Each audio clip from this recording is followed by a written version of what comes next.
practice and improve your pronunciation as well. Regular practice will increase your clarity and articulation of English sounds. You are definitely going to feel it after you practice with me through this video today. You're going to feel just how hard your tongue and your lips and your cheeks have been working trying to articulate those sounds. So you have every reason to be right here with me today practicing tongue twisters. Make sure you bookmark this video, like it, you share it with your friends. We are celebrating International Tongue Twister Day after all. Every tongue twister that we go through, I'm going to do it slowly first. You can stop, you can pause, you can repeat it as many times as you like. And then I'm going to take a deep breath and try and say it as fast as I can. And I will definitely mess it up, but like I said, that's part of the fun. Make sure you write down the ones where you get really stuck, because these are the ones that you need to spend more time working on. So slow down. It's not a race. You're in control. A happy hippo hopped and hiccuped. A happy hippo hopped and hiccuped. A happy hippo hopped A and happy hiccuped. hippo hopped and hiccuped. A happy hippo hopped and hiccuped. A happy hippo hopped and hiccuped. A happy hippo Cooks cook cooks cupcakes quickly. cooks cook cupcakes quickly. Cooks cook cupcakes quickly. Cooks Cooks cook cupcakes quickly. Cooks cook cupcakes quickly. Cooks cook cupcakes quickly. Cooks cook Gobbling gargoyles gobbled gobbling goblins. gobbling gargoyles gobbled gobbling goblins. Gobbling gargoyles gobbled Gobbling gargoyles gobbled gobbling goblins. goblins. Gobbling gargoyles gobbled gobbling gobble. Gobbling gargoyles gobbled gobbling goblins. Damn. Scissors sizzle. Thistles sizzle. Scissors sizzle, thistles sizzle. Sizzle. Scissors sizzle, thistles sizzle. Sizzle. Scissors sizzle, thistles sizzles. Sizzle, scissors sizzle, sizzle. Sizzle, sizzle, sizzle, sizzle. Scissors sizzle, thistles sizzle. She sells Okay. seashells. She sells seashells by the seashore. She sells seashells by the seashore.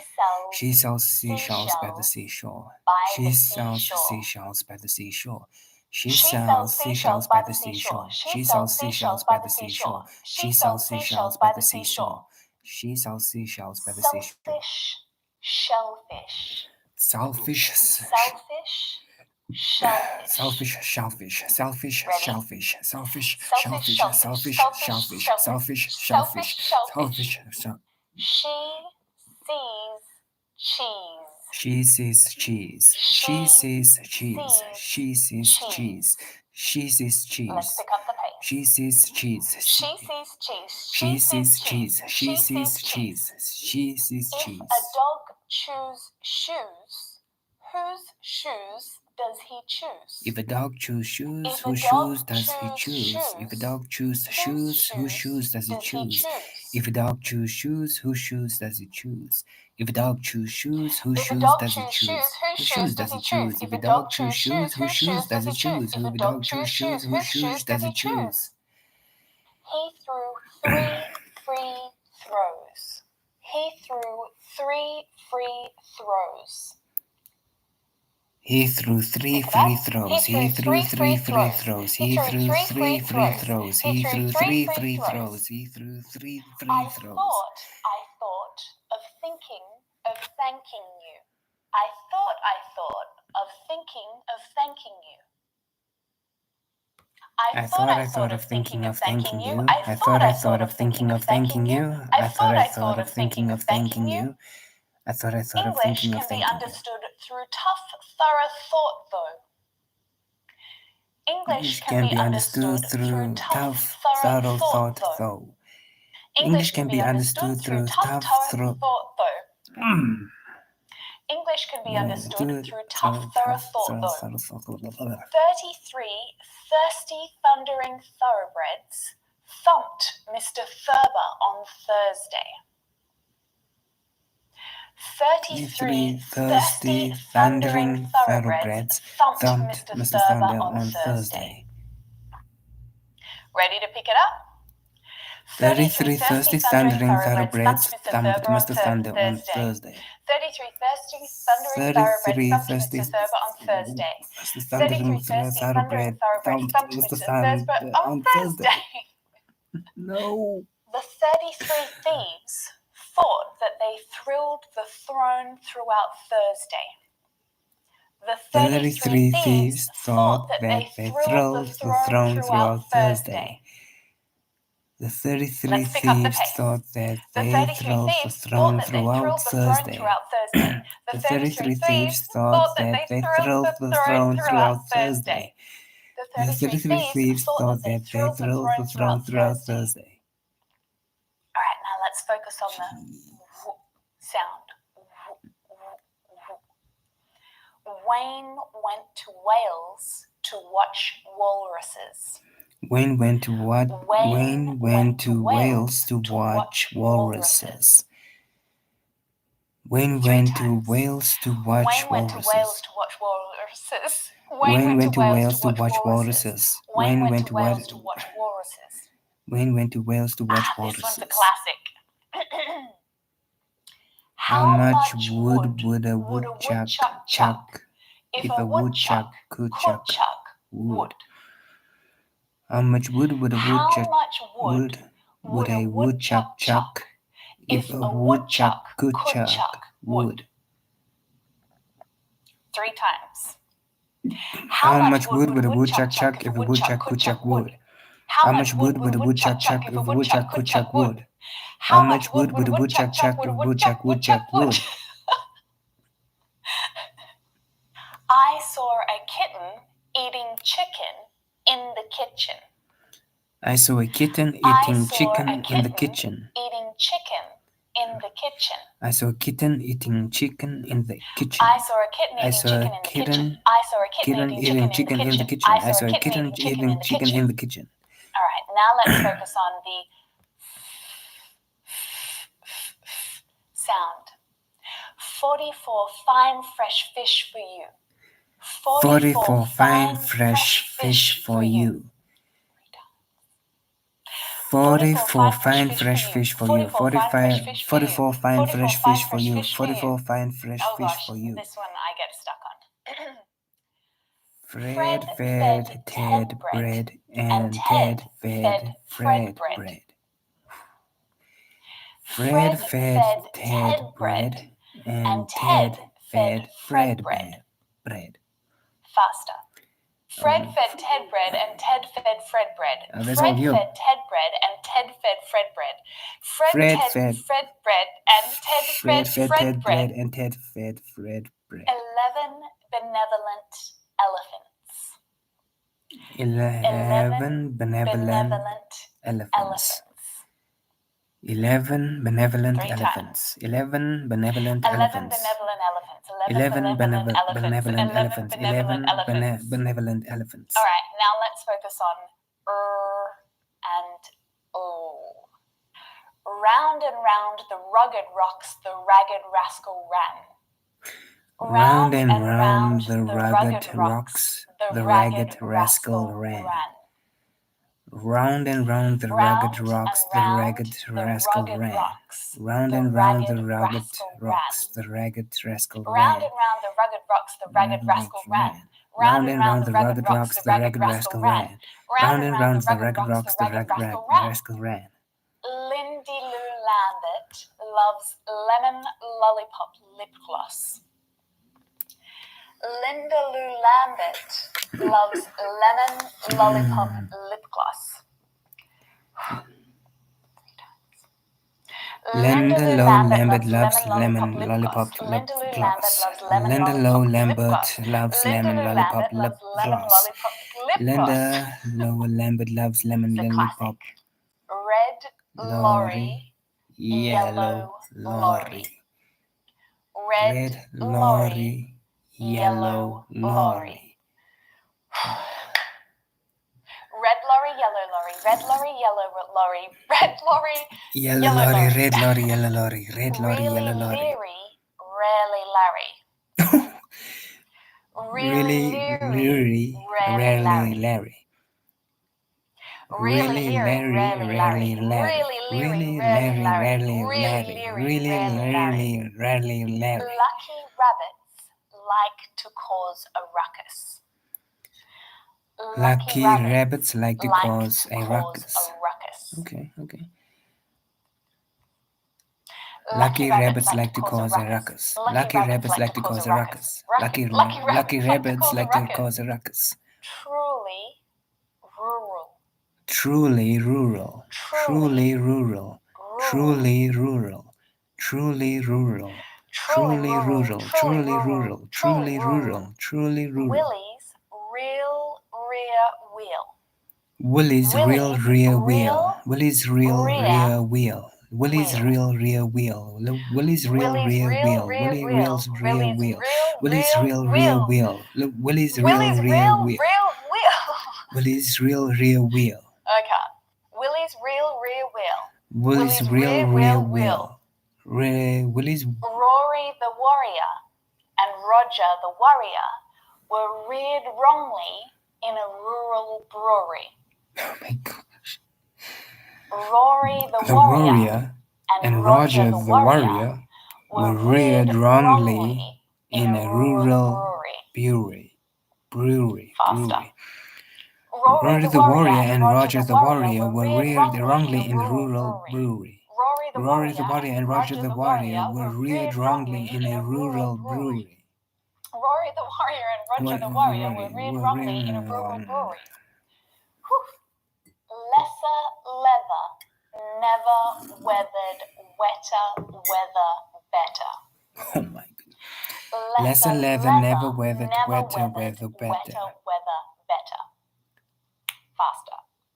Lesser leather, never weathered, wetter weather better. Lesser leather, never weathered, wetter weather better. Lesser leather, never weathered, wetter weather better. Lesser leather, never weathered, wetter weather. Yes. Fuzzy Wuzzy was a bear. Fuzzy Wuzzy had no hair. Fuzzy Wuzzy wasn't fuzzy. Wuzzy. Wuzzy was a bear. Fuzzy Wuzzy had no hair. Fuzzy Wuzzy wasn't very fuzzy. Wuzzy. It's playing on how was he, when spoken quickly, sounds like wuzzy. Let's go faster. Fuzzy Wuzzy was a bear. Fuzzy Wuzzy had no hair. Fuzzy Wuzzy wasn't fuzzy. Wuzzy. Oh gosh, this one gets me. It looks simple. 9 nice night nurses nursing nicely. 9 nice night nurses nursing nicely. 9 nice night nurses nursing nicely. Let's pick up the pace. 9 nice night nurses nursing nicely. 9 nice night nurses nursing nicely. 9 nice night nurses nursing nicely. Oh no, it was this one that I was getting stuck on. No need to light a night light on a light night like tonight. No need to light a night light on a light night like tonight. No need to light a night light on a light night like tonight. Can I do it 3 times? No need to light a night light on a light night like tonight. No need to light a night light on a light night like tonight. No need to light a night light on a light night like tonight. I don't think that counts. Did you get it? You know New York. You need New York. You know you need unique New York. You know New York. You need New York. You know you need unique New York. Unique New York. You know NewK, you need New York. You know you need unique New York. You know you need New York. You know you need unique New York. You know New York. You need New York. You know you need unique New York. All right, let's practice some vowel sounds now. All right, try this one. Betty Botter bought some butter. Betty Botter bought some butter. Betty Botter bought some butter. Betty Botter bought some butter. Betty Botter bought some butter. The great Greek grape growers grow great Greek grapes. The great Greek grape growers grow great Greek grapes. The great Greek grape growers grow great Greek grapes. The great Greek grape growers grow great Greek grapes. The great Greek grape growers grow great Greek grapes. The great Greek grape growers grow great Greek grapes. They do. Near an ear, and nearer ear, and nearly eerie ear. Near an ear, and nearer ear, and nearly eerie ear. Near an ear, and nearer ear, and nearly eerie ear. Near an ear, and nearer ear, and nearly eerie ear. Near an ear, and nearer ear, and nearly eerie ear. Okay, this one's ridiculous. Birdie, birdie in the sky, laid a turdy in my eye. Birdie, birdie in the sky, laid a turdy in my eye. Faster. Birdie, birdie in the sky, laid a turdy in my eye. Birdie, birdie in the sky, laid a turdy in my eye. Birdie, birdie in the sky, laid a turdy in my eye. Peter Piper picked a peck of pickled peppers. A peck of pickled peppers Peter Piper picked. Peter Piper picked a peck of pickled peppers. See if you can link those words together. Picked a peck of. Picked a peck of. Let's go. Peter Piper picked a peck of pickled peppers. A peck of pickled peppers Peter Piper picked. That was not right. Peter Piper picked a peck of pickled peppers. A peck of pickled peppers Peter Piper picked. All right, now we're going to focus on some consonant clusters. These are going to get a little tricky, like this. 6 sticky skeletons. 6 sticky skeletons. 6 sticky skeletons. Faster. 6 sticky skeletons. 6 sticky skeletons. 6 sticky skeletons. 6 sticky skeletons.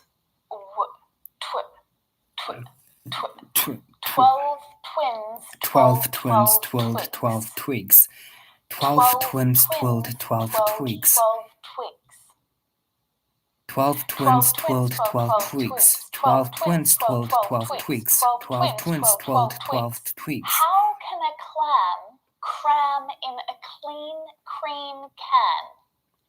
How can a clam cram in a clean cream can? How can a clam cram in a clean cream can? How can a clam cram in a clean cream can? How can a clam cram in a clean cream can? How can a clam cram in a clean cream can? 6 sleek swans swam swiftly southwards. 6 sleek swans swam swiftly southwards. 6 sleek swans swam swiftly southwards. 6 sleek swans swam swiftly southwards. 6 sleek swans swam swiftly. Trust the strategy before tragedy strikes. Trust the strategy before tragedy strikes. Trust the strategy before tragedy strikes. Trust the strategy before tragedy strikes. Trust the strategy before tragedy strikes. A skunk sat on a stump and thunk the stump stunk, but the stump thunk the skunk stunk. A skunk sat on a stump and thunk the stump stunk, but the stump thunk the skunk stunk. Let's go faster. No. A skunk sat on a stump and thunk the stump stunk, but the stump thunk the skunk stunk. 6 sick hicks nicked 6 slick bricks with picks and sticks. 6 sick hicks nicked 6 slick bricks with picks and sticks. Let's pick up the pace. 6 sick hicks nicked 6 slick bricks with picks and sticks. 6 sick hicks nicked 6 slick bricks with picks and sticks. 6 6 nicked 6 slick bricks with picks and sticks. Brian brewed beer with a black bear's blood and broke the bag he brought it in. Brian brewed beer with a black bear's blood and broke the bag he brought It brought it in. Brian brewed beer with a black bear's blood and broke the bag. He brought it Oh in. gosh. Top chopstick shops stock top chopsticks. Top chopsticks. Top chopstick shops stock top chopsticks. Top chopsticks. Top Chopstick shops stock top chopsticks. Top chopstick shops stock top chopsticks. Top chopstick shops stock top chopsticks. The sixth sick shakes. Sixth sheep's sick. This is impossible. The sixth sick shakes. Sixth sheep's sick. The sixth six shakes. Sixth sheep's sick. I'm The not doing sixth that 3 times. six shakes. Alright, we're getting towards the end, people. These are longer tongue twisters. Are you up for the challenge? Yeah. Betty bought butter, but the butter was bitter. Mm-hmm. So Betty bought better butter to make the bitter butter better. Let's go fast. Betty bought butter, but the butter was bitter. So Betty bought better butter to make the better. Oh god, this one is made to make you stuff up.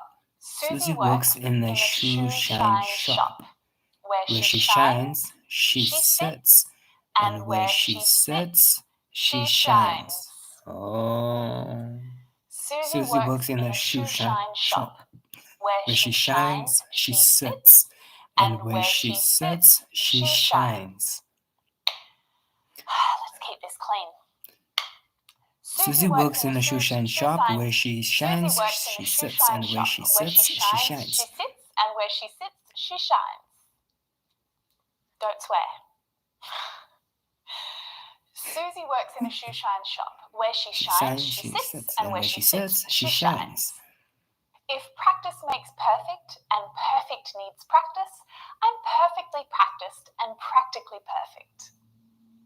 If practice makes perfect and perfect needs practice, I'm perfectly practiced and practically perfect. Practically perfect.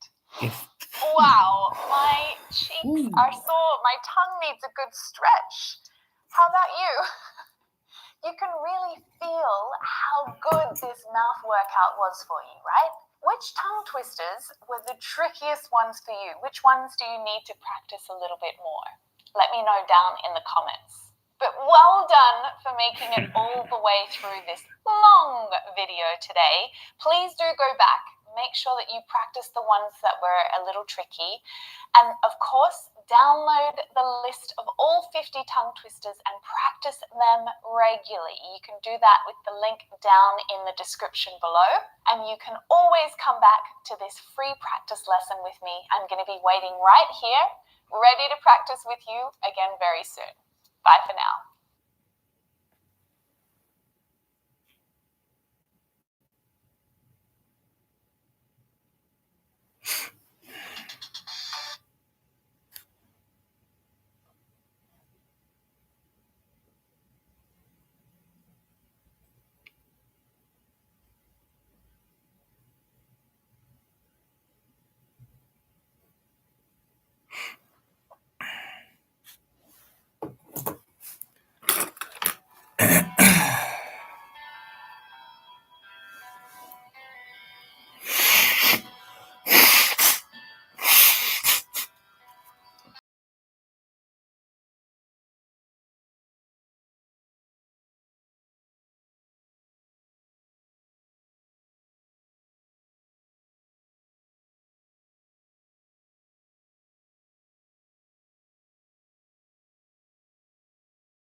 Oh.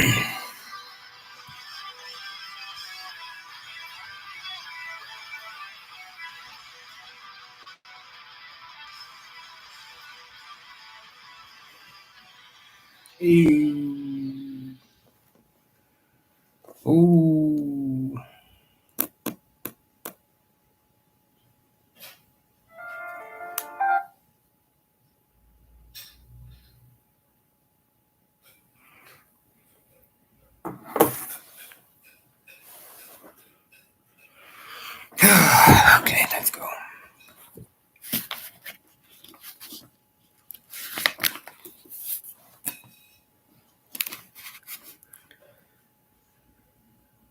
The rains have been very heavy this year, Susan wrote, and the river has been higher than I can ever remember. The bad weather seems to be over for a spell, and everything is drying out. But the damage is done. She paused. She was seated at a small table in a bedroom, and she had been writing in the big Portuguese Bible, using the pages at the back of the book. It was now well on into the summer, and she had been writing for weeks. The need to communicate what had happened in her life had reached a point where she could no longer restrain herself. She had started, not with her childhood, but from the time she had come to Africa. She had described her marriage to the Reverend Parker, the journey north, his murder by the Koranas, her own rape and near murder at the hands of the man called Captain, her walk along the river, during which she had nearly starved, her meeting with Franz, the slow creation of Portuguese Place, the happy years when they had had nothing, and when the two of them and their daughter had lived in such harmony. Then the growing realization that Marie might have Hottentot blood in her, and the increase in their flocks and herds, the meeting with Levinson, Marie's time at school at the Cape, the money which came rolling in and was immediately reinvested in cattle and sheep, the growing unhappiness as things moved inevitably out of her control until finally came to the Rinderpest and Franz's stroke. It was all there, every detail of every event recorded as honestly as she could remember. It was a curious feeling, seeing it all set down in a small, neat handwriting, knowing that no one else would ever read it. It had helped. As she wrote, she had felt as though a weight was being lifted from her shoulders. She did not know what was going to happen in the future, but at least she was now less burdened by the past. She went into the next room to see how Franz was. Now that he had become bedridden, she had had to give up carting the wood into Kimberley. She left it to Marie and Mopedi and spent her days with him. She looked at his head on the pillows, with the long white hair and beard and thin pale face. Was this the big sunburnt hunter who had rescued her when she was on the point of death? "Is there anything you want?" she said. His eyes moved to the jug of water on the table by his bed. "What is it?" Again, he looked at the water, and again she pretended not to know what he meant. It was part of trying to keep him alive. Dr. Hibbert had explained that the problem with stroke patients was that they lost the will to live. Making him speak and move his arm was part of the therapy, so she forced him to do both whenever she could. He could speak and move, but would rarely make the effort. "What, Franz?" she said. The side of his mouth opened. Water." The muscles that remained alive around his mouth pulled his lips into a grimace, and he said again, Water." She poured a glass and handed it to him, knowing that he would rather she had held it to his lips. He drank shakily and passed it back to her. She pulled up a chair by his bed and said, "Did you have a nice sleep?" It was as though, having started to speak, he had somehow managed to inject energy into his muscles, for he said, "How is the river?" "It comes down a lot. Day we must build a bridge." His conversation was still laced with the one-day talk of years ago. "Yes, we'll build a bridge." The lack of one in the wet weather had hindered them transporting the wood into Kimberley. They had been marooned on the farm for 3 or 4 days at a time. "I want to talk to you," Franz said, his voice no more than a whisper. "When I'm gone." He was choosing his words carefully. "Don't talk like that. Dr. Hibbert says you are making the kind of recovery he hoped for." But it was beyond this sort of encouragement. "When I'm gone, you must look after Petty." "Yes." They had been over this several times. "There's something else." She could see tension in his face. She could see tension in his face, as though he was having to draw courage and strength from the last of his reserves. She felt a tremor in her heartbeat and knew instinctively what was coming. "You're tiring yourself," she said. "It is about Marie. I must tell you that." The door to the room opened and Perry stood on the threshold. "What are you doing here?" Susan said. "Boss Jack want Mrs." "Now?" "Yes, Mrs." "I'll come." She turned to Franz with relief. "I'll be back as soon as I can." Jack was working so far downstream that she had to take a horse. She rode across the stricken farm, hardly able to bear to look about her.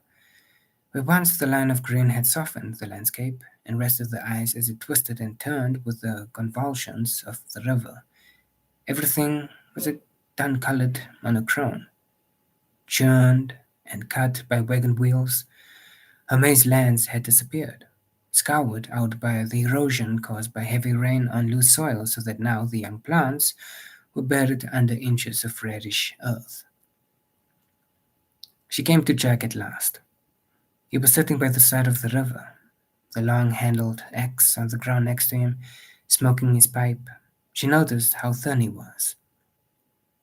"What is it?" she said, dismounting. He indicted a pile of logs and said,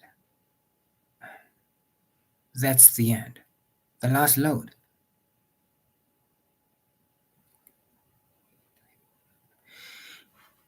"What do you mean? There must be 6 or 7 miles still to cut." He led her through a thicket of thorn bush and pointed with the stem of his pipe. The river ran through a gorge. There was no way for a wagon to get along the far bank. On the near one, a track wound between the river and the cliffs, but Susan saw that this was now blocked by a landslide, where part of the cliff had come away. Some of the boulders were as big as a wagon. "It must have been the last storm that did it," he said. "What can we do?" "Nothing. We'd have to carry out each log by hand." She rode along the cliff top for miles, but there was no way down to the trees that lined the riverbank. That night, after supper, they had a conference. They were all tired and depressed, and only Marie seemed to have the heart to face the future. It was she who made the suggestion that they sell the farm.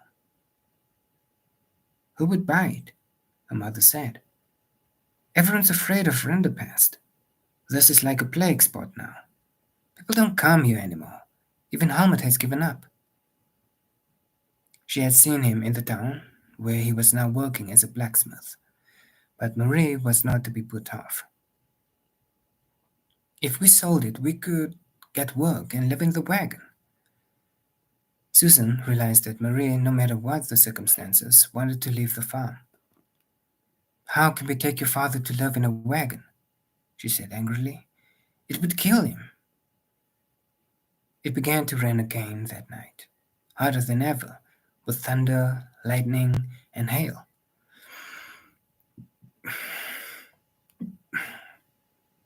After Jack and Marie had gone to their rooms, Susan went to Franz. For a moment, the waxiness of his skin in the soft light of the candle made her think he was dead, but his eyes opened and his mouth began to work. "What is it, dear?" she said, bending over him. "Marie." The word twisted out of the corner of his mouth. "You must look after her." She nodded, again feeling a cold touch of apprehension. "Of course I'll look after her. We will look after her. You do not understand." "What don't I understand?" "Sometimes it takes two generations for the blood to show," he said. "I can see it in her. That is why you must look after her." She did not interrupt. There was nothing she could say. Then he said, "My father had slaves. So did my grandfather and my great-grandfather. They also had Hottentot servants, young girls about the house. I would have given anything, the farm, the stock, anything. I didn't want to tell you, but now you must know because of the future." She had listened with a growing sense of shock. All these years Franz had kept his thoughts to himself, as she had done. Now she realized that he had assumed it was within his own family, years before, that the act which had put colored blood into his daughter had been committed. Why had she not told him everything at the beginning? Why had she tried to erase it from her own consciousness? It had happened. You could not wish away the past. She felt tears in her eyes. She bent forward to speak, but he had slipped away into that limbo, part sleep, part unconsciousness, in which he spent much of his time. She sat in his chair, hour after hour, listening to the rain, waiting for his eyes to open, waiting to tell him that it was not he who had passed on the blood, but she. Jack woke with a start. At first, he thought it was thunder that had woken him, but then he became aware that there was someone in his room. "Jack?" Marie whispered. He lit the candle. "What's wrong? Is it your father?" "I want to talk to you."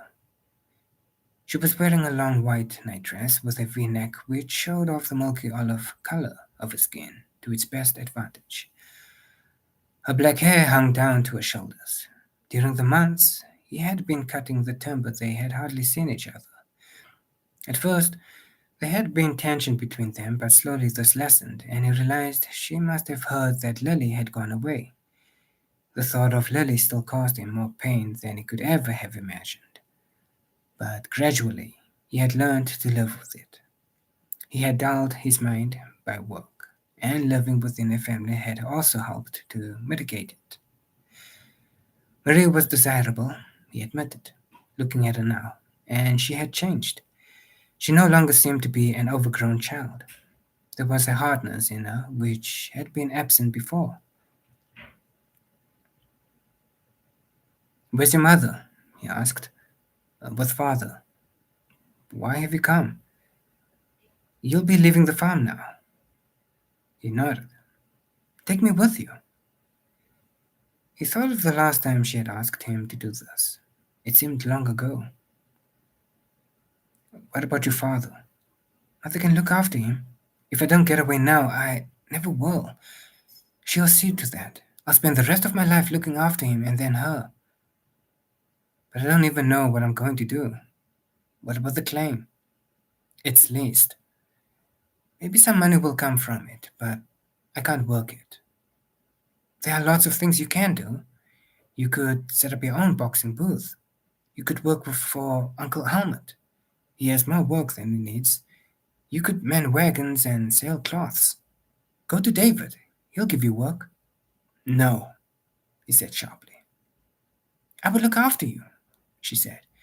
"We could live in a tent or the wagon. We might even get a little house. I'll look after you better than Lily did. Please." She lay down beside him and put her hand on his chest. It was as though he were back with Lily, but the smell was different. What was he going back to now that Lily had gone? He felt her hair brush his face. Please? She whispered, and her lips touched his ear. Because of his relationship with the two older Dalports, Jack had always been inhibited at Portuguese Place with Marie. Then she kissed him, and the inhibitions vanished. As the thunder rolled around the sky, they made sweaty love in his narrow bed, while on the other side of the house, a life slipped away.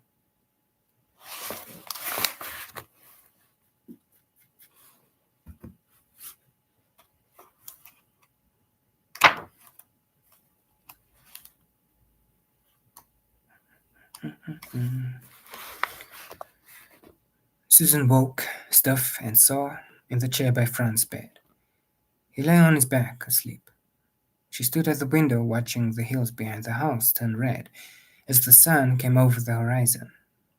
Franz had asked for this room because it had no view of the denuded river. She let her eyes sweep around in a semicircle, looking at the empty huts that once had housed their servants, and onto the stock kraals that had once been filled with cattle and sheep.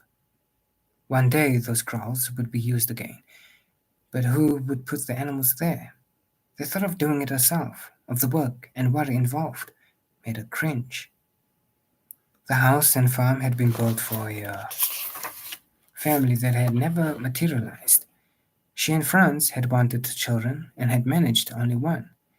They had wanted a son-in-law and grandchildren, and so far managed none. Had it happened, she would not think twice now about the struggle involved in putting the farm on its feet. The effort would be worth it. She went to her own room to wash and was about to close the door when she heard a noise in the passage.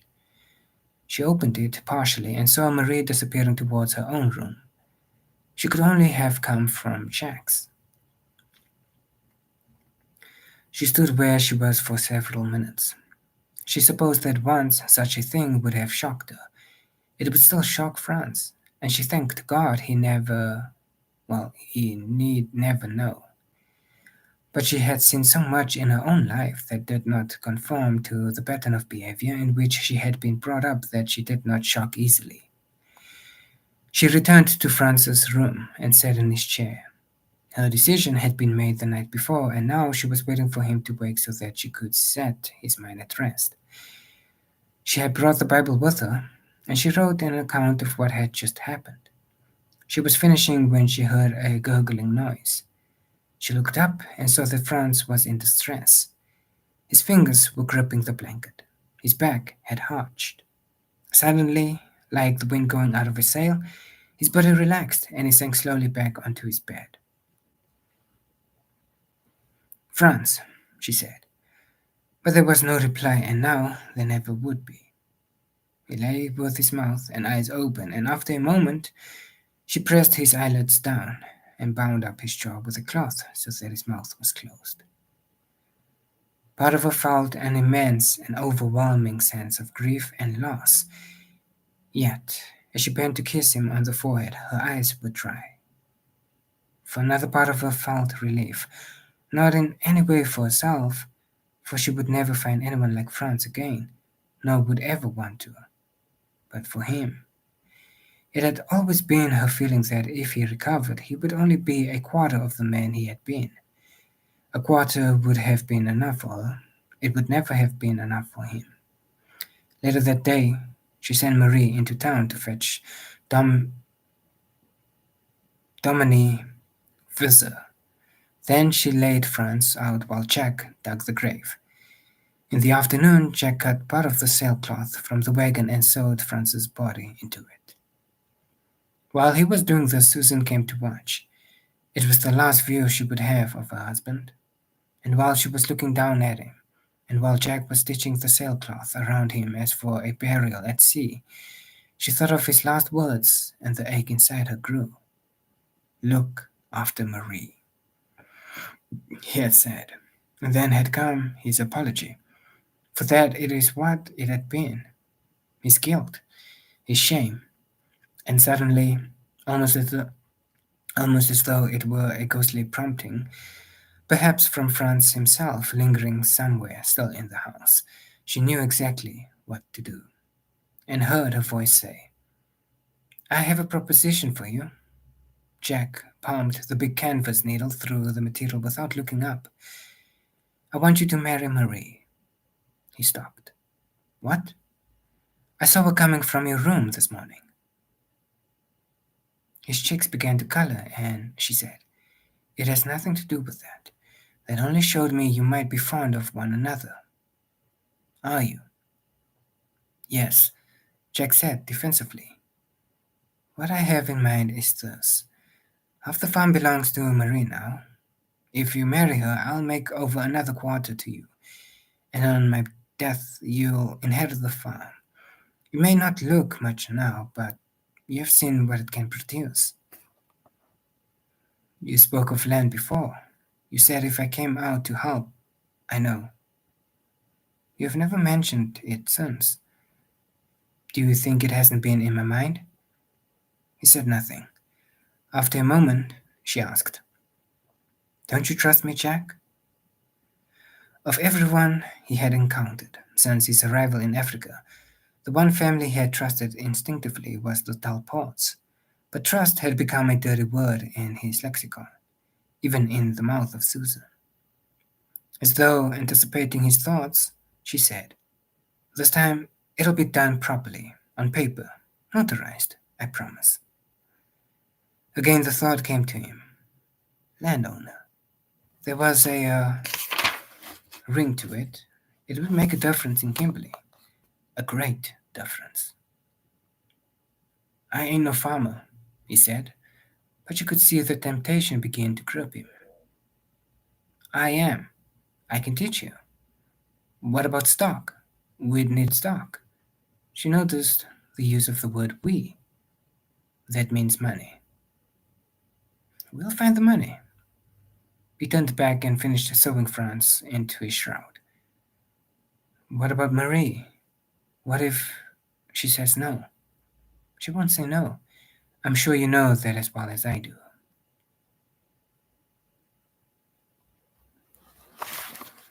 A little pause. What happened?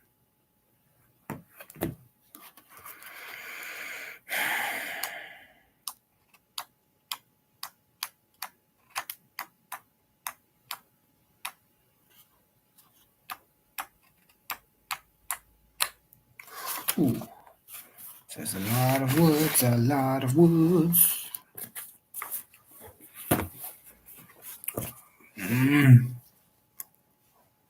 Why does my jaw feel so tight?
At Portuguese Place the following day, much to Dominiquez's surprise, he performed the ceremonies for a wedding as well as a burial. His great storm had gathered in the night, and it was still raining at mid-morning when they had thought to bury Franz. As the time wore on, and the rain showed no sign of slackening, Marie and Jack were married in the living room. Susan watched them as the old dominie, a short Dutchman in black formal clothing, his hair awry from the journey out, performed the ceremony. She had given Marie her own wedding ring. The girl's eyes were ablaze with excitement. Everything had been so unexpected. Yet everything, Susan thought, had worked like clockwork. She remembered Franz's body lying in his room as she watched Jack slip the ring onto Marie's finger, and she thought, this may not be exactly what she wanted, but at least she has a strong right arm. If they had children, the farm would blossom again, but Franz would not be there to see it. In a dry spell during the afternoon, and with unseemly haste in case another shower arrived, they buried Franz Dalport in his sailcloth. The grave had been dug near the river in a part Franz had loved, and where one day the trees would grow again to shade him. There the dominie read the Dutch service for the burial of the dead. Including the dominie, there were only 6 people around the grave: Susan, Jack, Marie, Moperi, and Moperi's wife. Again, Susan studied her family, now increased by 1. She had said glibly, that they would find the money somehow, but she had lied. There was no chance that anyone would lend her money again.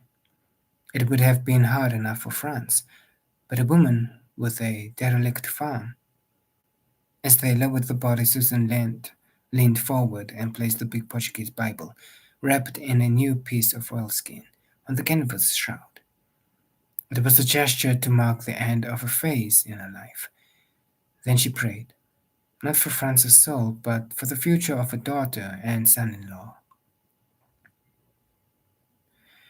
They trooped back towards the house.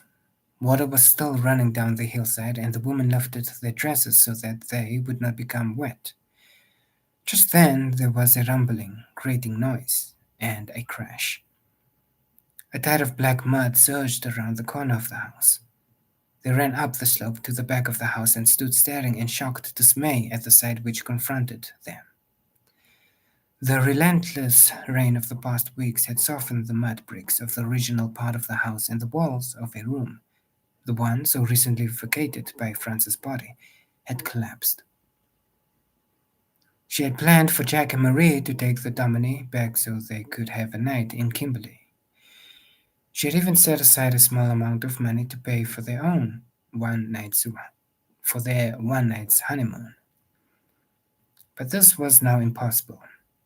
She told the dominie to take the trap while the rest of them ran for picks and shovels to cut a channel to lead the water round the house and stop other rooms being undermined. They worked until evening, and by then the clouds had disappeared and the sun shone again. That should do it, Jack said. They were covered in mud. They threw down the tools and were about to make their way to the front of the house when he stopped.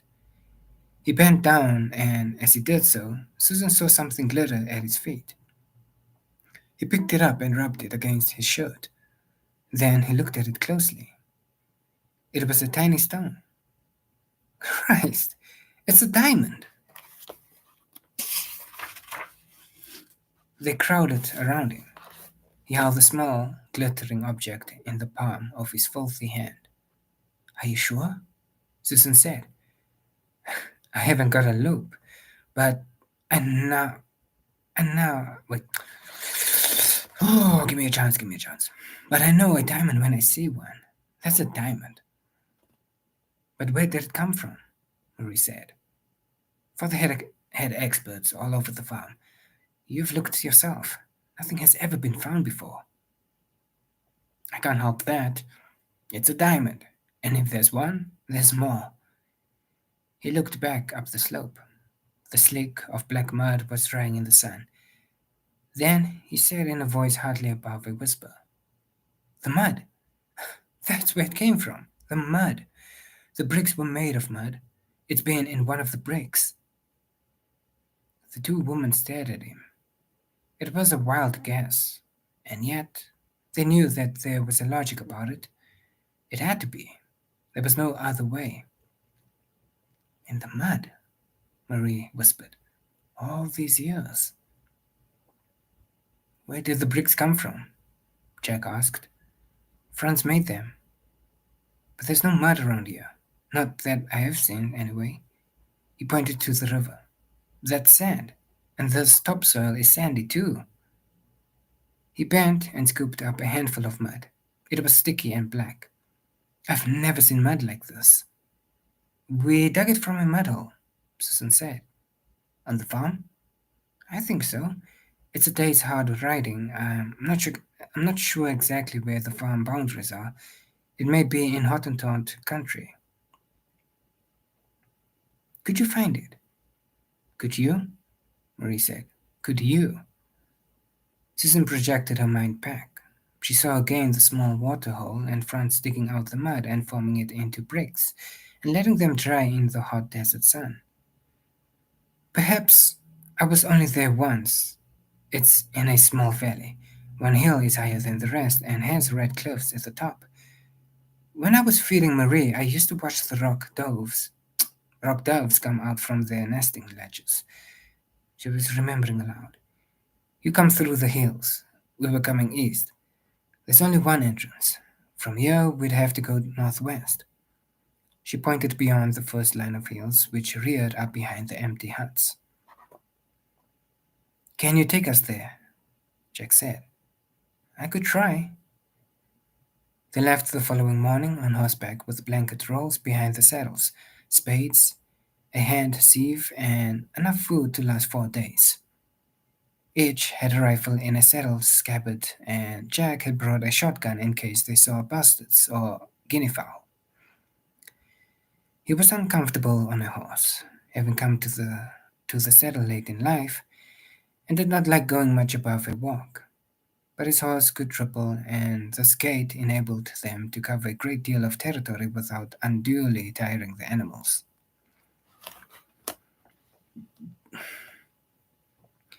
They rode all day with the sun on their backs, and soon the sides of his shirt were black with sweat which, drying, left tiny lines of salt. They rode up through the hills behind the house. The scrub bush, usually a dun color, had greened with the rain, and the desert floor was covered in tiny flowers. Jack was too uncomfortable and, at the same time, too intensely preoccupied with what they were doing to pay attention to the shy beauty of the flowering desert. He watched Susan. She was dressed, as usual now, in male clothing, and she wore an old felt hat pulled down over her brow. Seen from the rear, she could have been any squat and dumpy male, black or white. Marie, on the other hand, although also wearing trousers and a shirt, invested them with a kind of elegance that drew his mind away from their objective. As she rode, he saw her breasts rising and falling, and he found himself wanting her. It was not the same feeling he had had for Lily. When he thought of her, his gut still twisted with longing. It was more one of acceptance. He did not regret the marriage. He had done well for himself, and physically she was a pleasure to look at, and a pleasure to have in bed. But she was not Lily. By 4 o'clock that afternoon, he knew Susan had lost her way. She began to ride to the top of every low hill to try and find a landmark. "I'm sure this is the right direction," she insisted.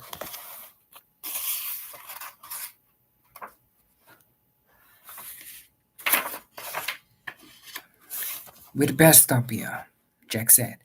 They had halted on the edge of a small pan of water. They had been passing them all day, and they made the camp. The following day, a wind rose and began to blow the sand across the surface of the desert. Soon, they tied handkerchiefs over their mouths as they pushed on into the northwest, the only guide being the sun, a pale yellow ball shining through the driven sand. Again, they camped near water, and Marie, who had gone to find wood, came back with a piece of iron about 8 inches long. "What is it?" she said. Jack shook his head. It was so rusted and pitted by age that he could only guess. "Looks like a pistol barrel," he said. "Probably a Hottentot's." He tossed it over his shoulder and got on with making his fire. The piece of iron was a pistol barrel. It had belonged to Pareto. In his madness, he had flung it at the ghost of Friar Francis of the Rosary. It had not been seen or touched since then, although termites had stripped it of its wood, and rust had turned much of the remaining metal to dust. The next morning they rode on into the wind. About noon, Susan reined in her horse and said, "I'll never find it. We must start back before we finish the food." "She has been lost since we set out," Mary said, her voice rising. "She just wouldn't admit it." Susan nodded. "I told you I wasn't sure." "Let's go on for another 3 hours," Jack said. "You might see something you recognize." They plowed on into the wind, but soon he noticed there was less flying sand, and by early afternoon the wind was dying and visibility improved. All at once Susan said, "What's that?" She was pointing ahead. Jack stared at a hill in the distance. It was higher than the others. "Are those kranzes near the top?" They rode on a little farther until he could make out cliffs of reddish stone. "That's the hill," Susan said.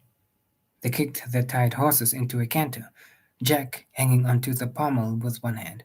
"Are you sure?" he shouted. "Yes, yes, I'm sure." Low hills barred their way. "There should be a gap to the left," she said. "It's there!" Marie cried. She was riding slightly ahead of the others. Jack felt his heart racing. He could see the gap in the hills. It was like a natural road. "This is where Franz brought the wagon out," Susan said. The gap was, in fact, also rising ground, and when they reached the top, they were able to look down into the valley. It was exactly as Susan remembered it. Away to the right was the high hill with the red cliffs, and the valley itself was a natural basin. But there was one fundamental difference. The floor of the valley was now a single sheet of water. It was a natural pan, and the summer rains had filled it. The three of them sat their horses and stared down at the shallow lake. There was no need for comment. Each knew that the mudhole was buried somewhere under the water. After a few moments, Jack said, "How long will it take to dry up?" "Months," Susan said, "even if it stops raining now." "Where's the mudhole?" "In the middle." "There must be something we can do," Marie said. "We can go home," Jack said.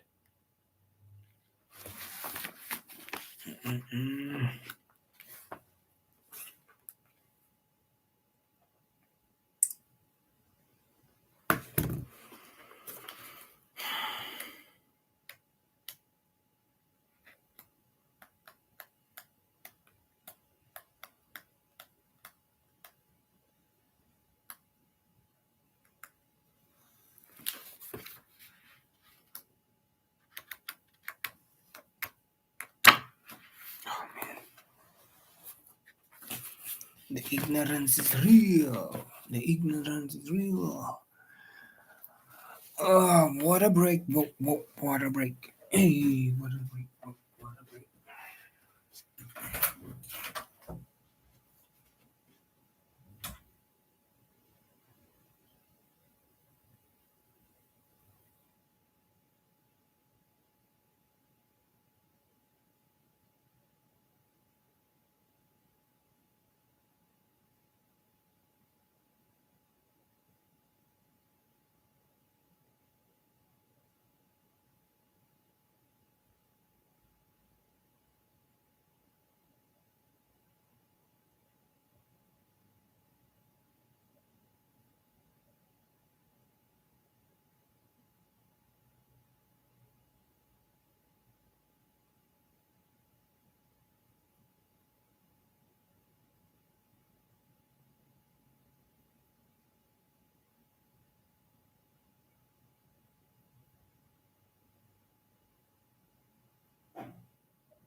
He looked down at the slick of mud that had broken away from the back of the house like a river of lava.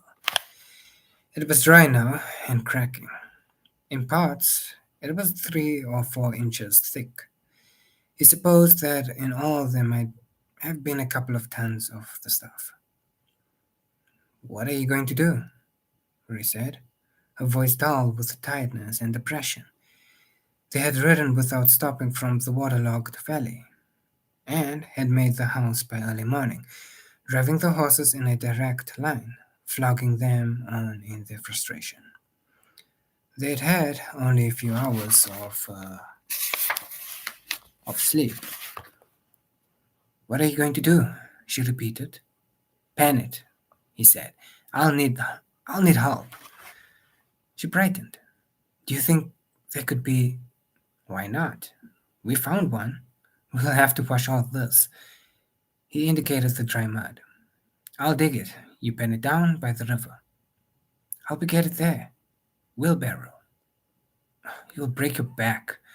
Can't we use the pump? If we pump the water up to the holding tank, you wouldn't have so far to go." "Have you seen the pump? It's been flooded twice. It's almost covered in sand. It'll never work again." "What do you want me to do?" They found a large enamel basin in the kitchen, and he pushed a load of dry mud down to the river. "You put in the spoil and scoop up water. Swirl it around like this, letting out water all the time, until anything heavy sinks to the bottom." He looked around for something to act as a sorting table and found a large flat rock. He upturned the basin on it and sorted through the gravel tailings that the mud had left behind. "Nothing," he said. "But that's the way it's done. You think you can do it? You just bring down the mud, Jack. I'll do the rest." All that day he toiled away he filled wheelbarrow after wheelbarrow and trundled them down the slope to the river. The distance was about 200 yards, and in the burning sunshine it was brutal work. At dusk he scooped up the last of the mud and pushed it down to the river. They had found nothing. That night they lay in the big double bed, where once Susan had lain with Franz. Marie's optimism of the morning had vanished. "I can't stay here," she said. How do you think you'll like living in a tent with no money?" "Better than you." "I doubt it. All my life I've wanted to get away." "What if we had money? What if I wanted to farm Portuguese place?" "Do you?" He didn't reply, and lay with his hands behind his head in his characteristic position. "Are you asleep?" she said. "No. What are you thinking about?" "Diamonds. There must be more. If you find one, there have to be more." "They could be in the bricks," she said. "If only we could have got to that metal. But it can't rain always. It'll dry up eventually, and then that could take months. And if it goes on raining, it could be next year." She turned on her side to look at him. A single candle was burning, and her skin glowed like honey. He saw that she had fine blonde down on her. Oh my God! Blonde down on her breasts. They were firm and high, good breasts, the nipples and areolas almost black. But even as he looked at them, he was seeing Lily naked. The brilliant white skin, the black hair, the red lips, and he was remembering her breasts, remembering their whiteness, and the blue veins that patterned the milky skin. "What about the bricks?" she said. "What about them?" "The mud came from the bricks." You'd need to break the house down." There was a long pause, and at last she said, "What if we did?" "What? Break the house down?" "Don't be so soft. You can break a house down. Anyway, what about your mother? You're the man of the house. You can do anything." Jack laughed uneasily. In one way, she was right. He was the man of the house, but not legally. They had yet to go into Kimberley to draw up the papers. Would Susan ever part with the land? Was she another one who would do him down? She had promised, but what the hell were promises? David, Lily, and now Susan.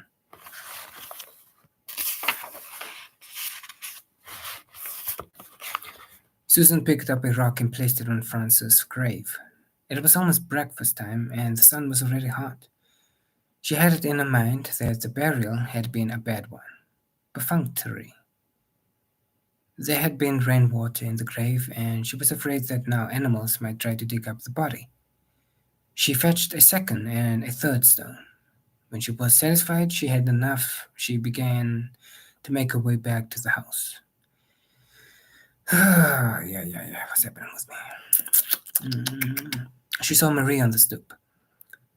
The poor child had hardly had time to know what marriage felt like, she thought, remembering her own early married life with Franz, which now, in retrospect, was the most precious time she had experienced. What was to become of them, she wondered. And then she thought, they had the farm and they had the house. They would never starve.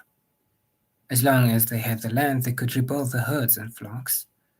Where the money would come from, she did not know, only that she would get it somehow. And as long as they had the house, they would not only have shelter, they would be a family. This is what she would fight for. Jack and Marie would have children. The farm was their future. Marie came down the steps of the veranda to meet her. I want to talk to you, she said. It's too hot in the sun. Let's go inside. No, here. At least, let's stand in the shade of the house. They walked around to the side of the house, which Susan did not like to see now, where the back room had collapsed. It was like a scar on Frances' memory. She remembered him building it with his own hands. What is it? She said. Jack thinks there may be more diamonds. Diamonds? Susan was still weary from the long ride to the meadow. Can't you think of anything else? There was anger on Marie's face, and she took a pace towards her. Can't you forget about diamonds? Haven't you seen what happens to people in Kimberley? Haven't you seen what happened to Jack? Diamonds are an illusion. Marie, the pot of gold at the end of a rainbow. Most people never find them. Look around you. This is a farm, not a mine. She swung her hand to embrace the sun-stricken dereliction. Don't you remember the cattle and the sheep? This is your future. We'll build it up again. Listen, you'll have Jack's children. You'll put down roots. You'll love here. So will your children and their children. I hated you. I can understand that. You've been alone too much. There's been no one of your own age. But it'll be different with Jack here. And what will we eat? Marie said. When we first came here, we had nothing but our rifles and a shotgun. And we lived. We can do that again. Muperi and Jack can shoot game, and I'll teach you how to gather felt cause like the Bushmen did. The roots and the plants and the wild onions. That's how we lived when you were a baby. Jack came to stand by Marie. We don't want to live like that, she said, turning to him. Do you want to eat roots and berries? We want people around us, decent food, we want lights and money. Don't we, Jack? We'll get money, Susan said. Where? You know no one will lend us money. If Jack helps, Susan began, but Marie broke in. You're always asking Jack. You promised him land, and you have not done anything yet. Has she, Jack? Jack slowly shook his head. Susan felt battered. She realized that they must have discussed this between them. She had never seen Marie so angry, and even Jack's face was flushed and ugly. What do you want then? She said. If it is to be diamonds, you'll have to wait until the countryside dries out. and you can get to the mud hole. That could take 6 months to a year, depending on the rains, Jack said. There's enough mud here, Marie said. Mud? Here. In the bricks. Marie pointed to the old part of the house, which was in a state of collapse. Slowly, Susan realized what she meant. But that... Yes, but...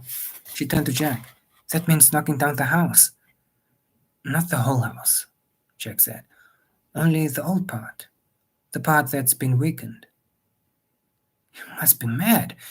You don't knock down houses in the hope of finding a diamond. Why do you think I fought to preserve this place? It's for you, for your children. When Franz and I came here, there was nothing. We built this. We created it. And now you want to tear... You would preserve anything, Marie shouted. She had been wiping herself up into a rage. You live either in the past or the future. You don't live in the present. We need money now. You say you'll rebuild the farm. How? Why save anything if we can't survive? The old part's unsafe, Jack said. Maybe we'll find something. Maybe then you'll have the money to rebuild. Susan's slow anger grew. I trusted you, Jack. She could not have said anything worse, and she went on. How could you think of anything like that? You meant a lot to Franz and to me. Right from the very start we... Don't listen to her, Marie said. We took you in when you were injured. We gave you... Stop it, Marie shouted. Stop it. You were always doing this to people, making them feel guilty. When it's you who are the guilty one. You must hate this place more than I thought, Susan said. Yeah, I'm not... I'm tired. Yes, but not only Portuguese place. There was no going back. What else? There was a pause, a kind of stillness. Then Marie said, You. What have I ever done but love and care for you? Susan already knew the answer. You gave me your blood. Susan had a flash of memory. Marie examining her breasts and nipples in the long mirror, the half-caste girl in the village of Galilee, the journey home in the truck one day, when it had nearly spilled out. I hate you for that, Marie said. Susan's anger vanished. Instead, she felt only love and pity. Oh, my dear, it's not what you think. She moved forward, but the girl backed away. She knew she could protect her relationship with Marie, such as it was, by telling her what Franz had revealed before he died. But she stopped herself. That would mean the destruction of the memory of her dead husband. There was nothing she could say. Even if Jack had not been there, she could not have described to Marie what had happened in the wagon that night. She had never told a living soul, and the secrecy had hardened to a point where she knew she never would. She put out her hand. Don't touch me, Marie said. Susan felt a shock travel up her body. She had never met such implacable hatred before, and she felt helpless before it. She looked to Jack as though for help, but his eyes were glittering with anger, mixed with bewilderment at the scene he had not understood. She turned away and walked down the slope, past Franz's grave and along the river by the breakfast pool where they had swum when Marie was a baby. She walked for a long time, and when she returned she saw Jack, a sledgehammer in his hands, smashing to pieces the broken walls of the room in which Franz had so recently died. Something inside her seemed to break then, and she was never to feel quite the same again. She heard the crash of the hammer, and the rumble as bricks tumbled to the ground. And again the crash as Jack broke up the bricks and trundled them down to the river in the wheelbarrow where Marie was waiting with her basin. She went to Mapere and asked him to move the wagon and some furniture into a stand of willow. too young to have been cut down by the river. She gave him the shotgun and asked him to bring back what birds he could. She took a riempai stool which Franz had made and sat on it with her back to the wagon wheel and watched as the walls were smashed to pieces. The house had been built with love and care. Franz had given his great hunter strength. It was a tough house, and it took some breaking.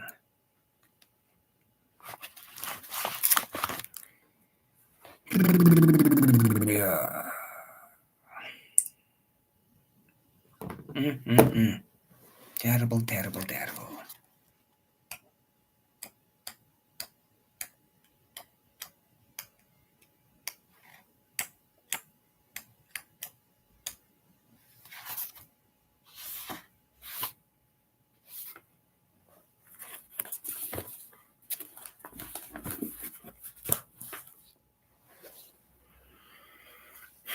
Cult-like personality. Dun-dun-dun-dun.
Shabim badum bada bada.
No, but don't worry. Jack had never worked so hard. He worked for literally one sentence. Can't get it one. He worked from the moment grey dawn enabled him to see what he was doing until darkness overtook the desert. He labored with a kind of dull frenzy, smashing bricks from the wall and then breaking them into small pieces, shoveling the pieces onto the wheelbarrow. With muscles straining and joints cracking, he would trundle the barrow, sometimes weighing nearly 200 weight, down to the river, upend it on a pile of spoil, upend it on a pile, upend it on a pile of spoil, and begin the slow push back up the hill to the house. All the while, he was aware of Susan's eyes on him. From the moment he started work at dawn, she would bring out her rumpy stool, sit on it and watch.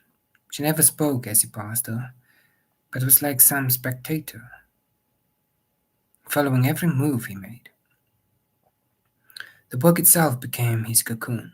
He worked because he could do nothing else. He believed that there must be more diamonds hidden within the bricks of the house, because he could believe nothing else. But he also worked to blot out thought, for he knew that what he was doing was wrong.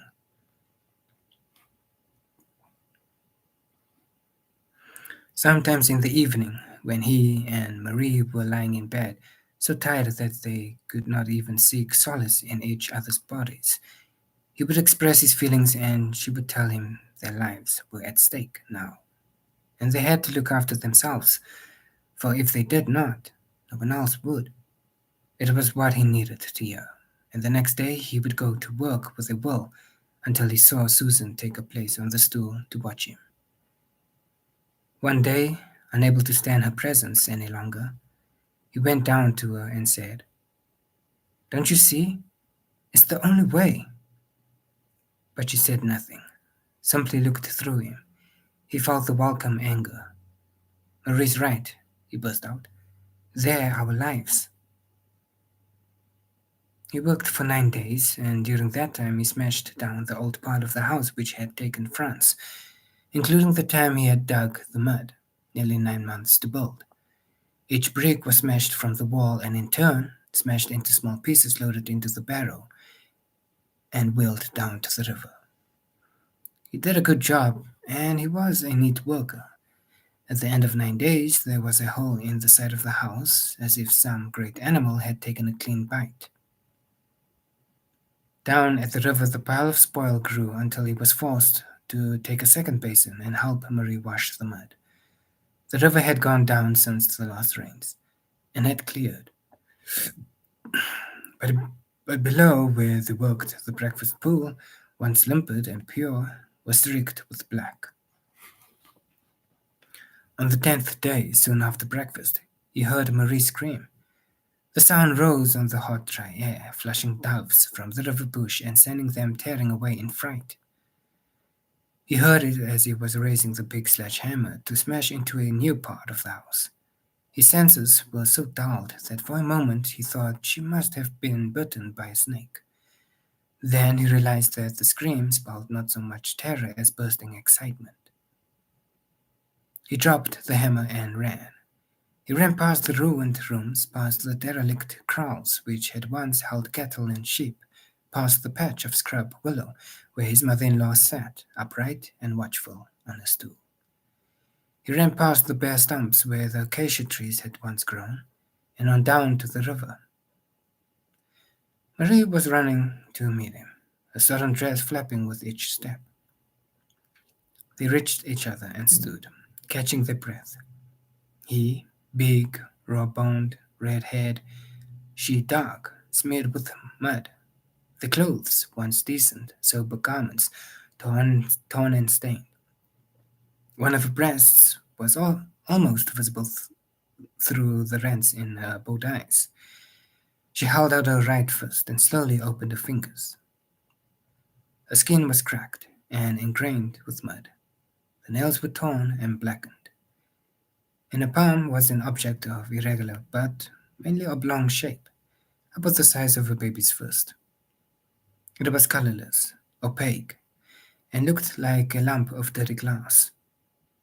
It was the diamond which Barreto had flung away in his dying moments. Its real life was about to begin. "Sweet Jesus," Jack said. He put out a finger to touch it. In spite of the day's heat, the stone felt cold, almost clammy. "We're rich." She flung her arms around his neck and lifted her feet from the ground. "We can do anything," she cried. "Rich," he shouted. "Oh, by Christ, we are rich." Marie broke away from him and ran to her mother. She held her open hand close to Susan's face, forcing her to lean backwards. I told you, she shouted. Father called them stone flowers, but they're better than all the sheep and cattle in the world. Don't you see, Aunt Susan? Jack said pleadingly. Now you can build a whole new house if you mind it. But Susan looked away, and after a moment Marie said, Leave her then. If she wants to stay, let her stay. As they turned, Susan spoke. You'll never have Portuguese place, she said. Never.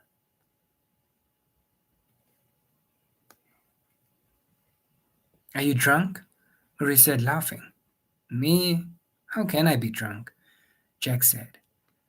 They were a mile or two from Kimberley, and he was standing up in the Scotch cart. As the two big wheels hit potholes and he swayed, they laughed boisterously. There it is, he cried, pointing to the dust that hung over the town. Whee! Marie shouted, standing up and clinging onto him. This had been their mood all the way to town.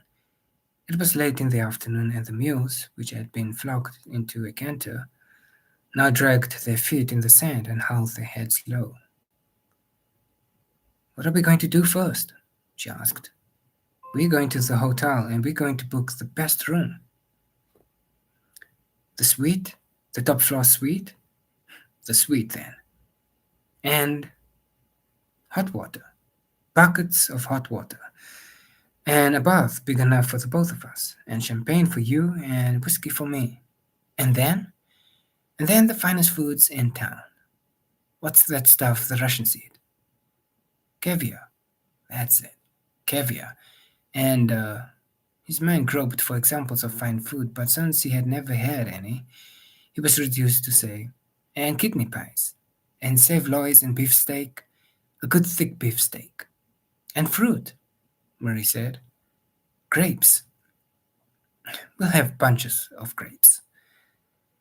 She laughed, but the sound was swallowed up in a roll of thunder, for dark clouds hung over the diggings. Rain as much as you like, she cried. We don't care. She flung her words into the hot wind that blew across the plains. Jack touched the great diamond which he had wrapped in a handkerchief and put into his trouser pocket. No, he thought, we don't care. Not for rain or dust or heat or cold.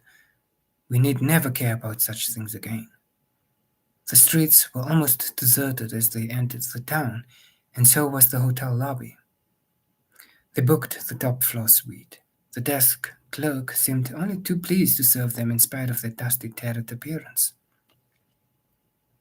And you can send a bottle up of your best French champagne and a bottle of the best Scotch whiskey, Jack said. We want the biggest bath you've got, big enough for half a dozen, buckets of hot water lashing off it. The clerk, a young, sandy-haired man, new to the job and unsure of himself, said, I'm sorry, sir, but we've had trouble with the water tanks. You mean you ain't got hot water? We haven't any at all, sir, hot or cold. Damn and blast, Jack said. Then he had an idea. You've got soda water, haven't you? How many bottles do you think will fill the bath? The clerk looked stunned. I don't know, sir. We have never tried. Well, we're going to try now. You send up that bath and go on sending cases of soda water until I tell you to stop. And don't forget the drink.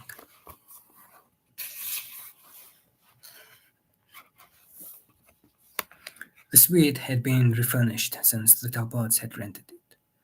The wallpaper was chintzy and the furniture included buttoned chairs and settees in snuff-colored velvet. The bedroom contained an enormous brass bedstead. Put it down there, Jack told the two black waiters who had brought the bath. It was a large copper affair with ample room for two. The waiters re-entered, each carrying a case of soda water. Start filling it, he said. It took the wide-eyed waiters nearly half an hour. They made trip after trip. Jack had no idea how many bottles it took, but when it was about two-thirds full, he said, that's enough. He locked the door after them. Now, you and me are going to have a bath in style, he said to Marie. Take your clothes off. They both stopped, and the soda water fizzed as they lowered themselves gently into it. "It tickles!" she cried. He laughed. "Now, where's the champagne and my whiskey?" The day was so muggy and hot that the icy bursting bubbles felt like tiny prickles on the skin. It cooled and titillated them at the same time. They began to touch each other, and before long he scooped her up, dripping wet, flung her onto the bed, and had her there. And for the first time, it was almost as good as it had been with Lily. When it was over, she said, "Is the bed still here?" His feet had tangled in the brass struts, and one or two of them had bent where he had used them as leverage. It was dusk by the time they had dressed in clean clothing. "Now we'll go and have those Russian fish eggs," Jack said, feeling better than he had ever felt in his life. The lobby was still deserted, but when they reached the street, they heard the far-off shouting of men's voices, and as they went up Stockdale Street, Jack saw one or two diggers running. He caught one by the shoulder. "What's going on? Is it a fight?" The man shook off his hand. He shouted something which Jack failed to hear and plunged on up the street. "What did he say?" Marie asked. Jack shook his head. "There's Uncle Helmut. Let's ask him." Helmut Lessing was working at a forge set back from the street. He was finishing a horseshoe on his anvil. He picked it up with long-handled tongs and dropped it, hissing, into a half-barrel filled with water. "What's happening?" Marie called. The squat German straightened up. He was wearing a blacksmith's leather apron and holding a 3-pound hammer in his right hand. "What is happening? You should know what is happening. Thousands and thousands of diggers, yeah, but now look at them. Nowhere to sell, no one to buy, so they come together like frightened sheep." Jack felt his heart jerk. "What do you mean, no one to buy?" "The buyers are closed." "But it's not a holiday," Marie said. "Why are they closed?" Jack said. "For Christ's sake, tell us." "They will not buy more diamonds because of the... I do not know the name in English. The star... Star? That is falling." "Jeez," Jack said. He ran back to the hotel and found the clerk, who told him the news. Word had arrived the day before that a large meteorite had fallen in a remote part of Mexico. It was said to be the size, according to one report at least, of an hotel. Another said it was the size of a city block. But the important thing for Kimberly was that those who had seen it declared it to be made of solid diamond. Jack did not need to be told the significance, but Marie did. "This means there's enough diamond to supply the world for 1,000 years," he said savagely. "You won't be able to give the stuff away. Come on." They made for the square from which the shouting was coming. There were half a dozen separate meetings going on, with the speakers standing on old candle boxes. Crowds were milling around the office of the Diamond and Val Advertiser, and there were more frightened diggers outside the Telegraph office, all waiting for the latest news.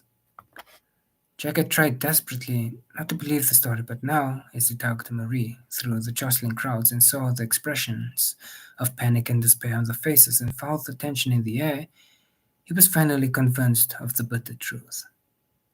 He visited the offices of the established diamond buyers, one after another, and beat on the doors, but they remained uncompromisingly shut. "What will we do?" Marie said. He had almost forgotten her. He released her wrist and she rubbed it. What would they do? They could not go back to the hotel because they did not have enough money to pay for what they had so lavishly consumed. As though reading his mind, she said, "What about David? Now that the old people have gone, there's room in his house." "No." "Why not? He has stayed at Portuguese Place." "No." "But..." I said no. They stood in the street, with diggers passing on either side. Then Jack said, "This way." "Where to?" For Christ's sake, don't bloody ask questions. Do as I tell you. Her face set in a sullen frown. She followed him along the street.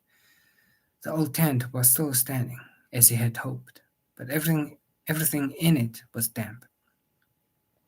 He lit the lantern and they inspected the interior. There was mildew on the canvas beds and on the blankets folded away in the chest. Rainwater had come through the sides and the floor was muddy. "We can't stay here," she said despairingly. "There's nowhere else." It took a long time to go to sleep. Each time he thought of the big diamond, he felt sick in the pit of his stomach. Early the following morning, leaving Maria asleep, he dressed and went down into the town to Aaron's house. Although it was not yet breakfast time, the streets were filled with little knots of men, most standing silent, puffing at pipes, waiting for news. The servant let him in and told him that Peter was still in bed. "Tell him Mr. Farson is here." Aaron arrived after a few minutes, fastening himself into a long blue satin dressing gown with frogging on the chest. His hair was hoary and his plump, soft face pink and creased from the pillows. "It's very early," he began. "I want to see you for a minute. It's important." "Come into the music room." Jack placed the diamond on the table underneath the window. Aaron approached it on the balls of his feet, like a cat, and stared at it. "My God," he said under his breath. He picked it up. The stone had been cleaned off its mud, and now its icy interior held an incandescent fire. "Where did you find this?" "Never mind that. I want to know two things. Is it a diamond? I says as how it is, but I want to be sure. The second is, how do I sell it?" Aaron left the room and came back with a loop and a pair of balances. He held the stone in the morning light for a long time and looked at it from every angle. At last, he put it on the scales and weighed it. Jack could see beads of perspiration on his brow. He opened his mouth to speak, closed it, opened it again, and when he did speak, his voice was hoarse. "It is perfect. A perfect diamond. First water. Do you know what it weighs?" Jack shook his head. 630 carats. I tell you this, it is the best rough diamond I've ever seen." "I thought it was. Now what do I do?" You know what has happened." "Yes." 2 days ago, if you had brought me this diamond, you would have been one of the richest men in Kimberley. But today," he held up his hands. "Today I could not give you the price of a new suit. My father has cabled to stop all buying." "What about the meteorite?" Jack said. "You know as much as I do." "Tell me this. Is it true?" "It could be. A meteorite fell in Siberia a couple of years back. It was made of nickel iron, and they found diamonds in it. Not many, but some. Another one fell in Arizona, and all they found were diamond crystals. Nothing like this new one, if the story is true." "Do you believe it?" "It matters not if I believe it. My father does, or the other buyers do." Jack picked up the diamond, wrapped it carefully, and put it into his pocket. "What are you going to do?" Peter said. "Nothing. Believe me, I would give an arm to be able to buy that diamond." "Yeah. Well, tell David I'm at the tent." "He is in Cape Town buying for the store. I expect him back in a few days." At the door, Jack paused and cleared his throat. "What do you hear of Lily?"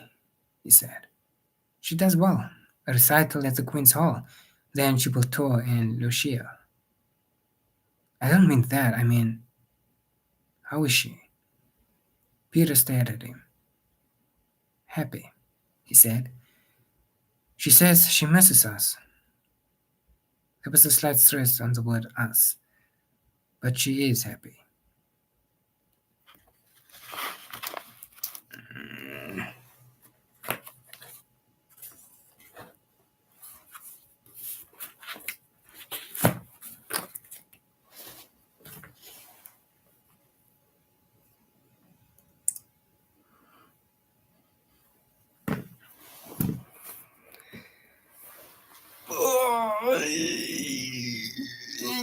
station.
So began for Jack the worst time he had ever known.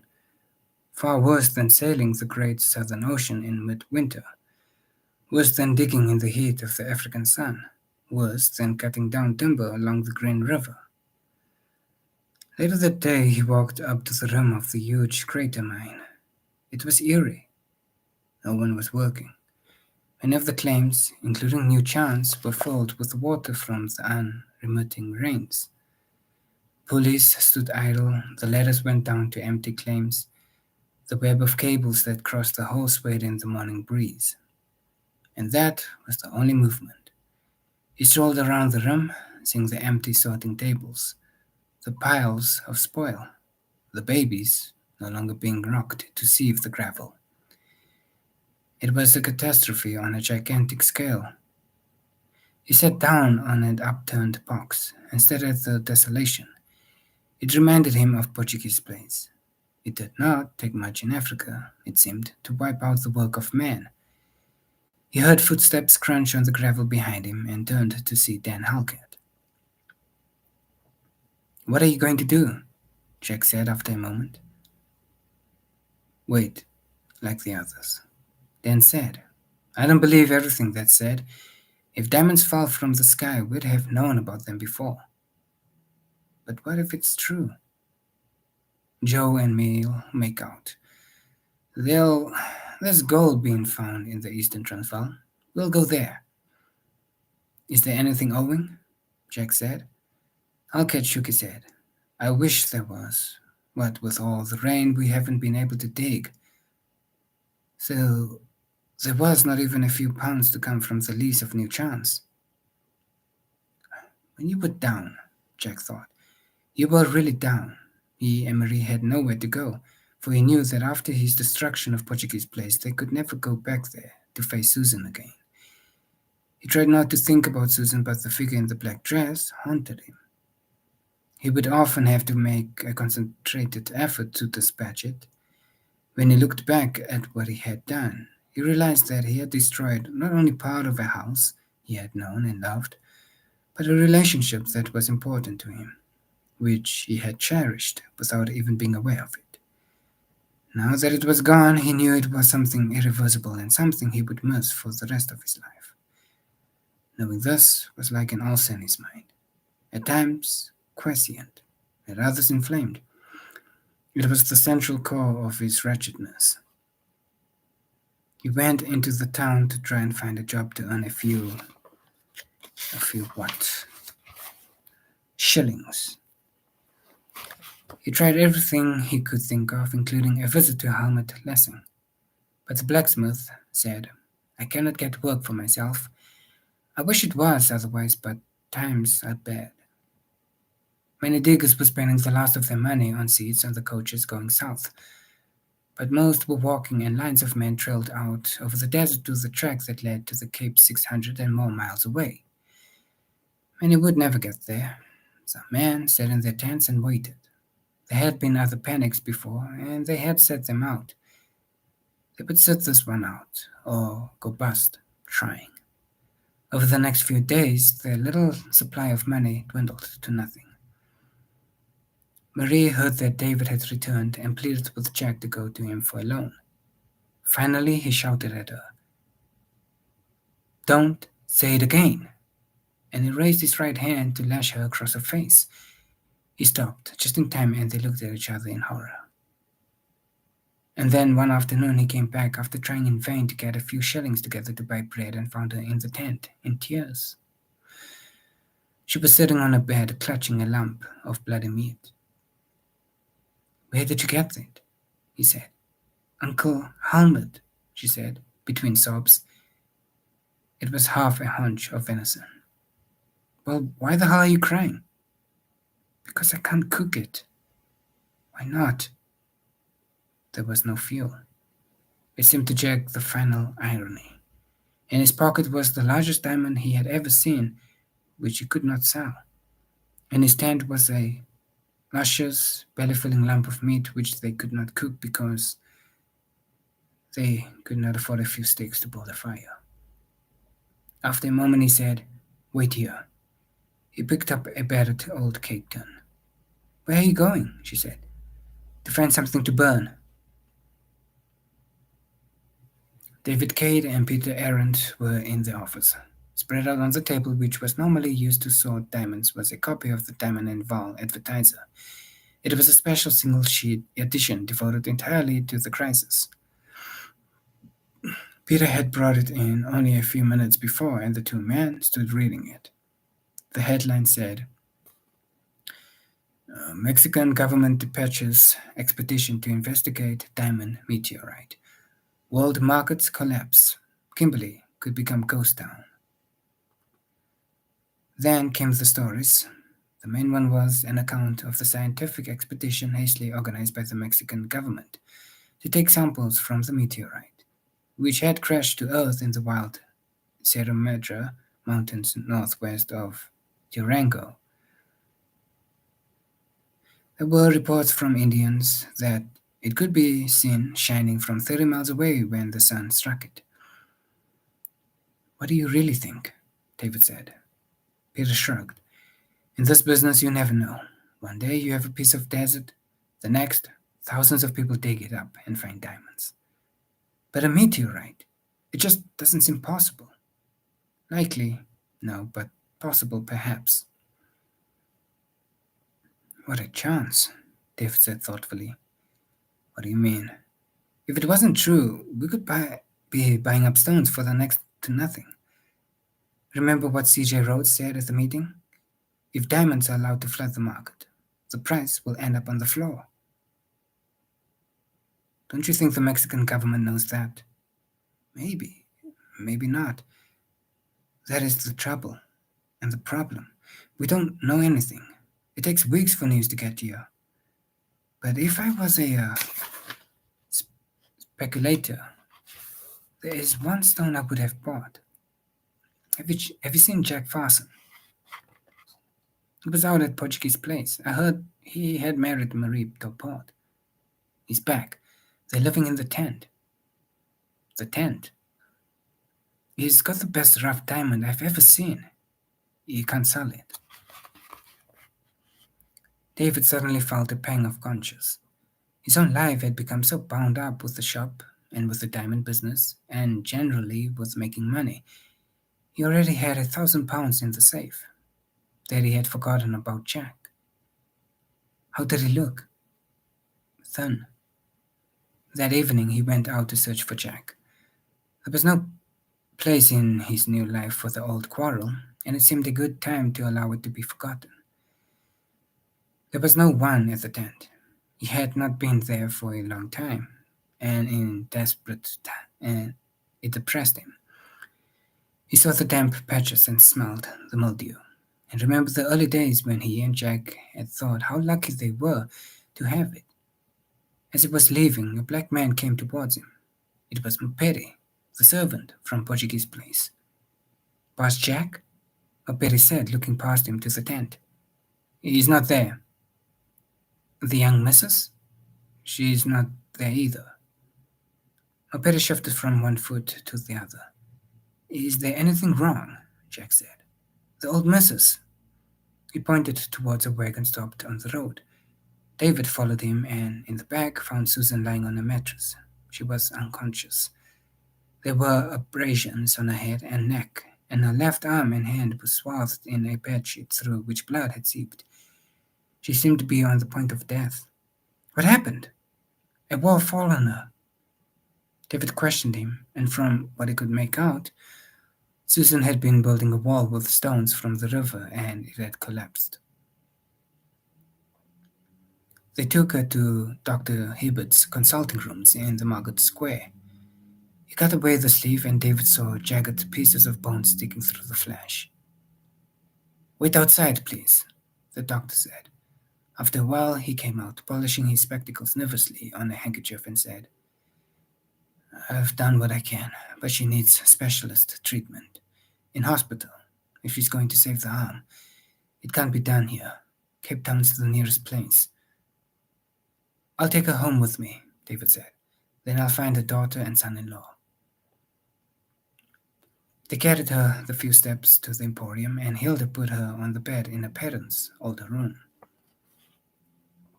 David drove round Kimberley in the trap. He asked for Jack at several bars, but no one had seen him. It was late in the afternoon, and he decided to check the tent again. He took a short cut past the stock pens where Mr. Levinson had once shown him the animals he bought and sold. Wagons were coming in from the outlying farms with wood and water. He kept away from the rutted track and drove the trap over the open field. In the dusk, he saw the figures of the black women following the wagons, waiting for the bullocks to defecate so they could scoop up the dung. He was about 50 yards away from the road when he saw a figure dart forward to pick up a half-dried turd. At first he thought it was a black man, and then, with a sick feeling in his stomach, he stopped the trap and found himself looking down at Jack's crouching figure. As long as he lived, David would never forget that moment. The big, red-haired man, his face thin and bottle-jawed, looking up at him, his hands on the dung. Everything they had ever gone through together seemed to fuse into one solid moment in David's mind. He threw down the reins. "Jack!" he cried, jumping down from the trap. "Jack, for God's sake!" For a second a look came into Jack's eyes, which he had only seen once before, when he had laughed at him for his inability to read and write. But it cleared almost instantly. "What are you doing?" he heard himself ask facetiously. "Collecting fuel,"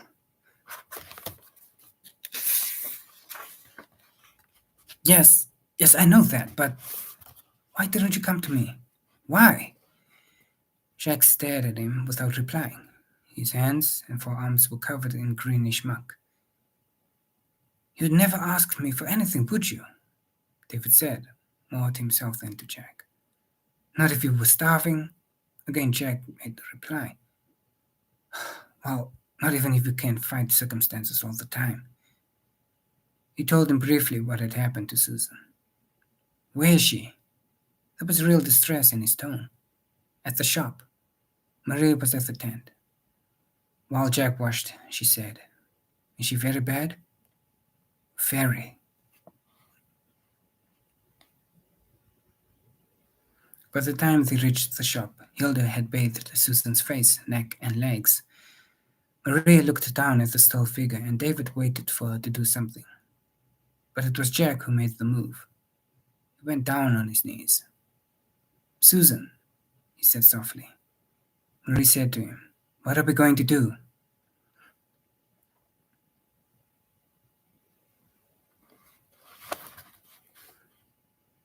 He shifted his weight as a flush slowly suffused his cheeks. He began helplessly. The doctor says she'll die if she stays here. He didn't put it quite like that, David said. But that's what he meant, didn't he? Hilda said. Again they waited for Jack, the head of his family, the breadwinner, to tell them what he proposed. He began again. David touched him on the arm and said, Come into the living room. Jack followed him. David opened a safe which had been made to look like a cabinet. He rummaged in it and took out a wad of notes, his share so far of both the shop's profits and the diamond operation. There's nearly £1,000 there. Take it, he said. Jack stared at the money. Take it, Jack. Take it as a loan to be paid back whenever you can. For God's sake, don't be proud. Her life depends on it. You can get her on a special coach tonight. Dr. Hibbert said he'd make up medicines for the journey. Jack made an effort to speak, but only a strangulated grunt emerged. If there's anything left over, you could buy stock for the farm. Come on, Jack. Forget the past. For once, put your pride in your pocket and take what's offered. Jack fumbled in his pocket and brought out a dirty piece of cloth. He undid a knot. David looked at the object he held in his hand and began to shake. All thoughts that the diamond market might be ruined forever left him. He saw only the most magnificent stone he had ever dreamt of seeing. It may not be worth much now, but who knows? Jack said. David took the stone and looked at it in the lamplight. It's genuine, all right, Jack said. Peter looked it over. It's worth 10 times, more than 10 times. I won't borrow, if that's how you want it. David put the money in a thick manila envelope. You best be hurry.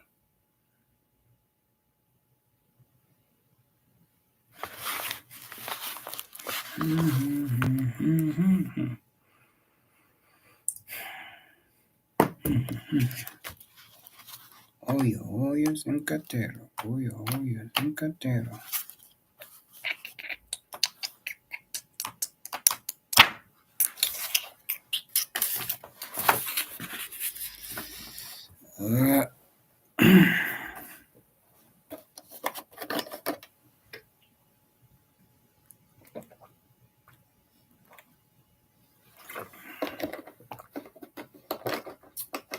No hope for me and no hope for you. Change the weather so you don't have to.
David got to bed late that night, and it was nearly dawn before he finally went to sleep.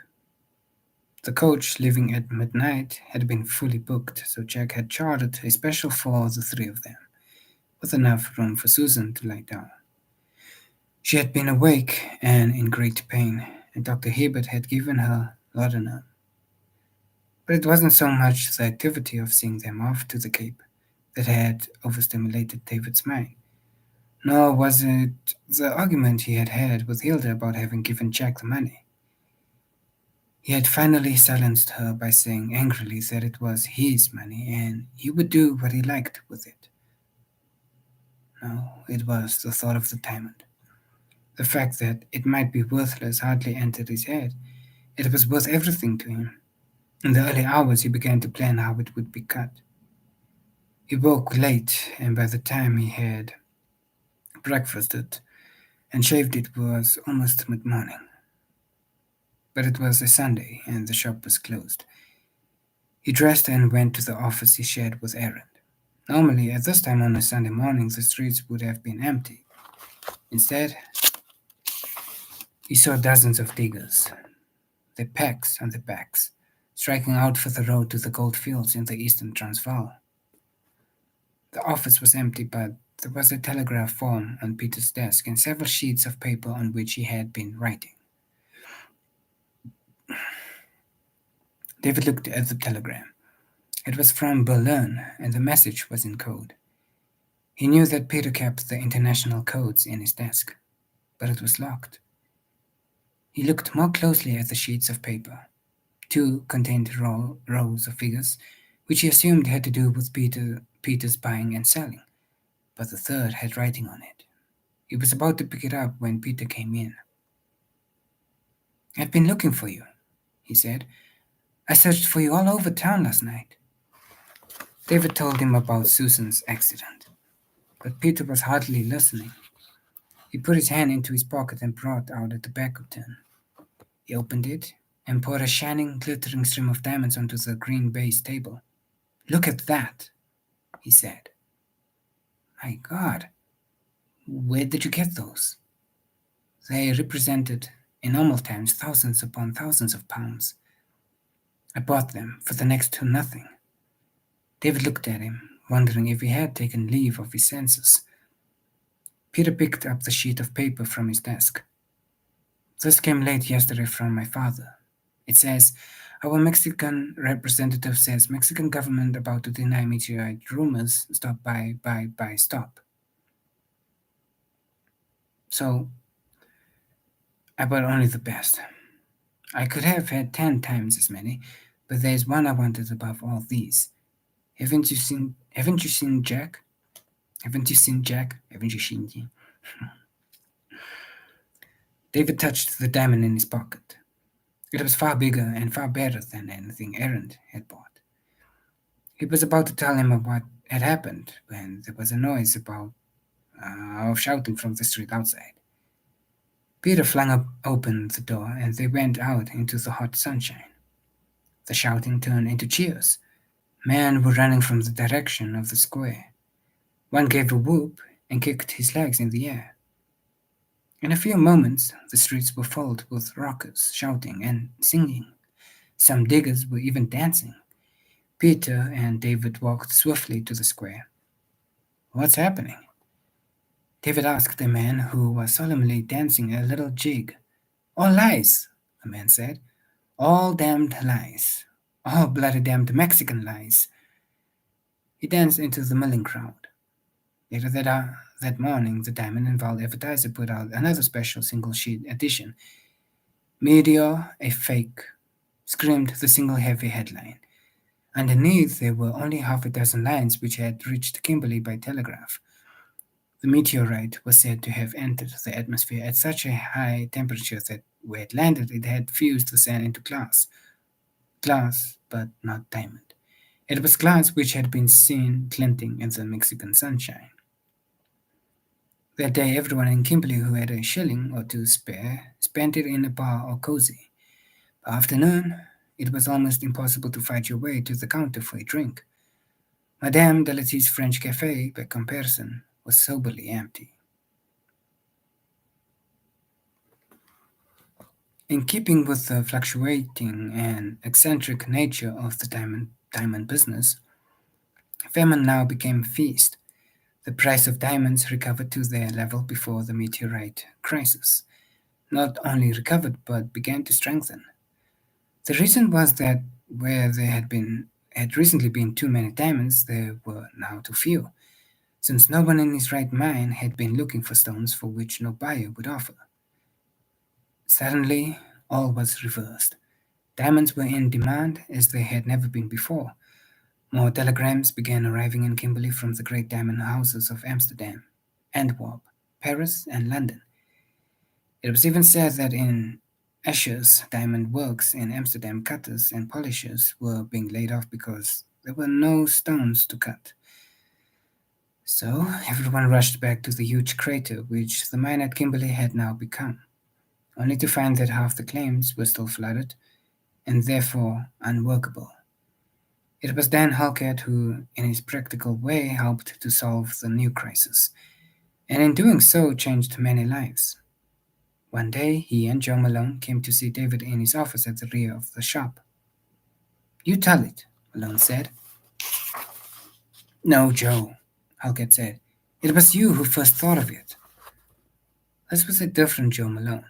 The heartbreaking lack of success had taken its toll. He no longer saw riches over the next horizon.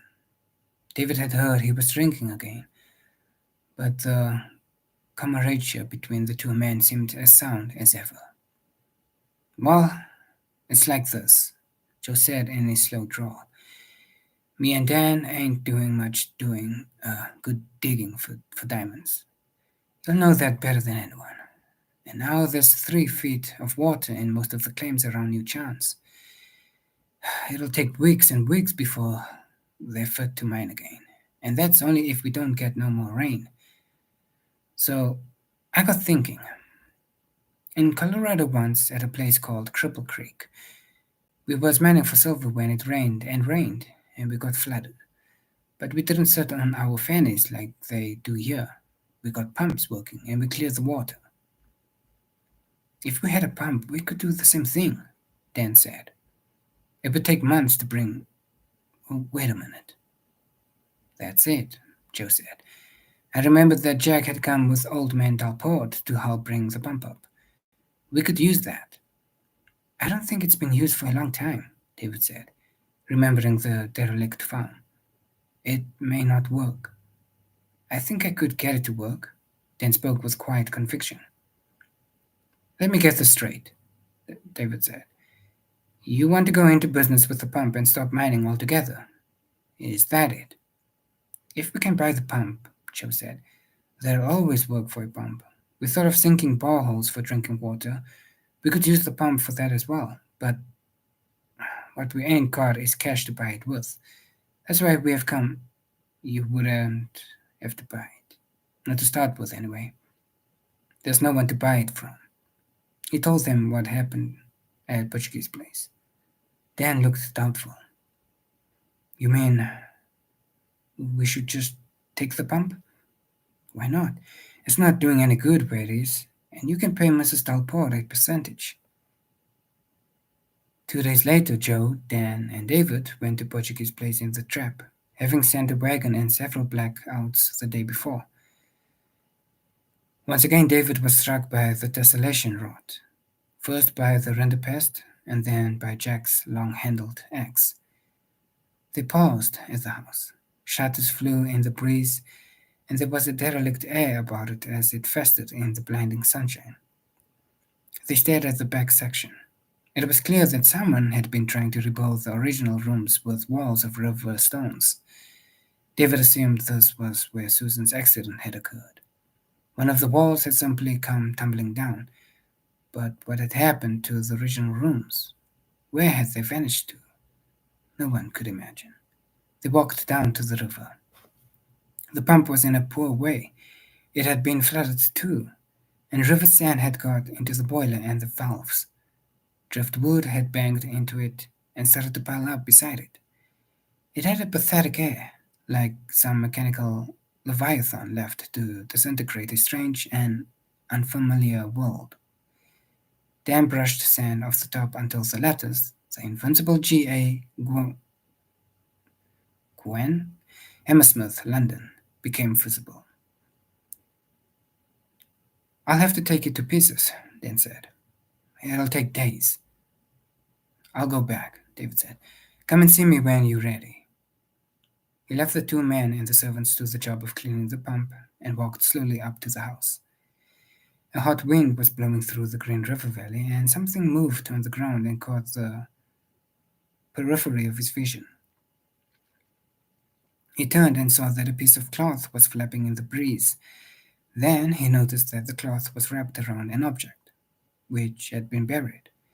He went to investigate. A roughly fashioned wooden cross lay on the ground. He bent and picked up the other object. It was Susan's big Portuguese Bible wrapped in oilskin. He looked at it, frowning. This must be Francis' grave then, and the Bible must have been buried with him. Someone or something had been digging under the cross. Possibly jackals or hyenas, trying to get at the corpse. He re-erected the cross and placed more heavy stones on the grave. Then he picked up the Bible, made his way to the trap, and drove himself back to town.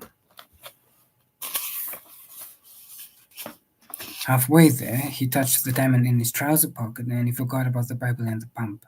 In fact, about everything but the stone. It felt almost alive, communicating its energy, almost burning his flesh through the cloth. He took it out to look at it. He set the loupe in his eye and examined it in the afternoon sun, and he was taken aback once again to the room with his grandfather, to the security of the big armchair and the aroma of hot chocolate. What do you see, Dushka? The old man would ask, and always his reply would be the same. Fire and ice, grandfather. And now, he thought, as he looked into the crystal cave of the diamond, here was the fire and the ice, heat, cold, brilliance, and he owned it. After a while, he put it away and let the horses have their heads as they dragged tiredly over the desert floor.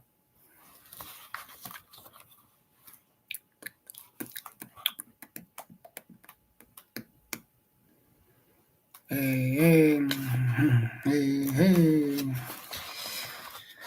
For the next week, he was busier than he had ever been, and so was Kimberly. From the depths of its depression, it re-emerged with even more than its old exuberance. Diamonds were scarce, prices were high. Men who had stones were selling them well. Diggers were flocking back, and everyone seemed to be wanting supplies. Hilda was worked off her feet in the shop. David spent the mornings helping her and the afternoons trying to find good diamonds to buy. His own supply of ready cash was small after his payment to Jack, and he was forced to borrow from the bank. Dan and Joe returned from Portuguese Place, and while he did not have the time to go and see them, he heard they were setting up the pump to clear new chance, and that there was a queue of other owners who wanted their claims pumped out. It seemed that at last Joe and Dan were in the money. At dusk one evening, as he was closing the office and was about to return to the shop for his supper, there was a knock at the door and Dan Halkett came in. I hear you've got it going at last, David said. Dan sat down in the chair opposite him and saw that his face was graver than usual. There's nothing wrong, is there? Joe's all right. Joe's all right. He's in town somewhere. You want me to help you to look for him? Leave him be. Is it the pump? I thought it looked pretty bad. It's not the pump. That's working a treat.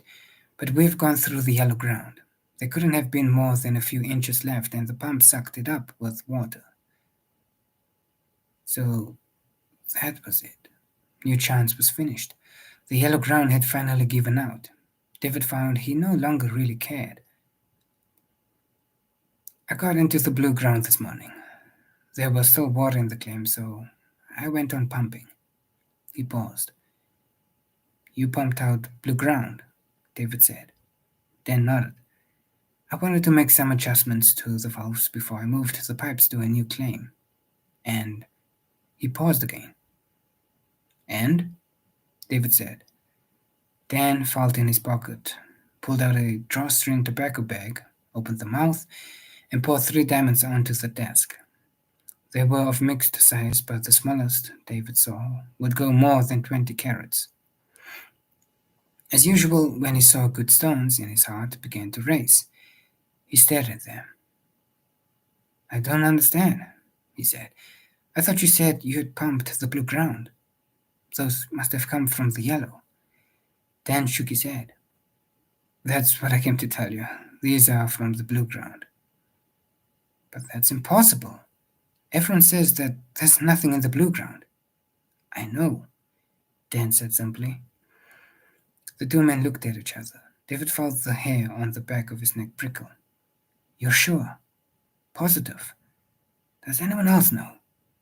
Dan shook his head. Not even Joe. David let his breath out in a long whistle. Do you realize what this means? He said.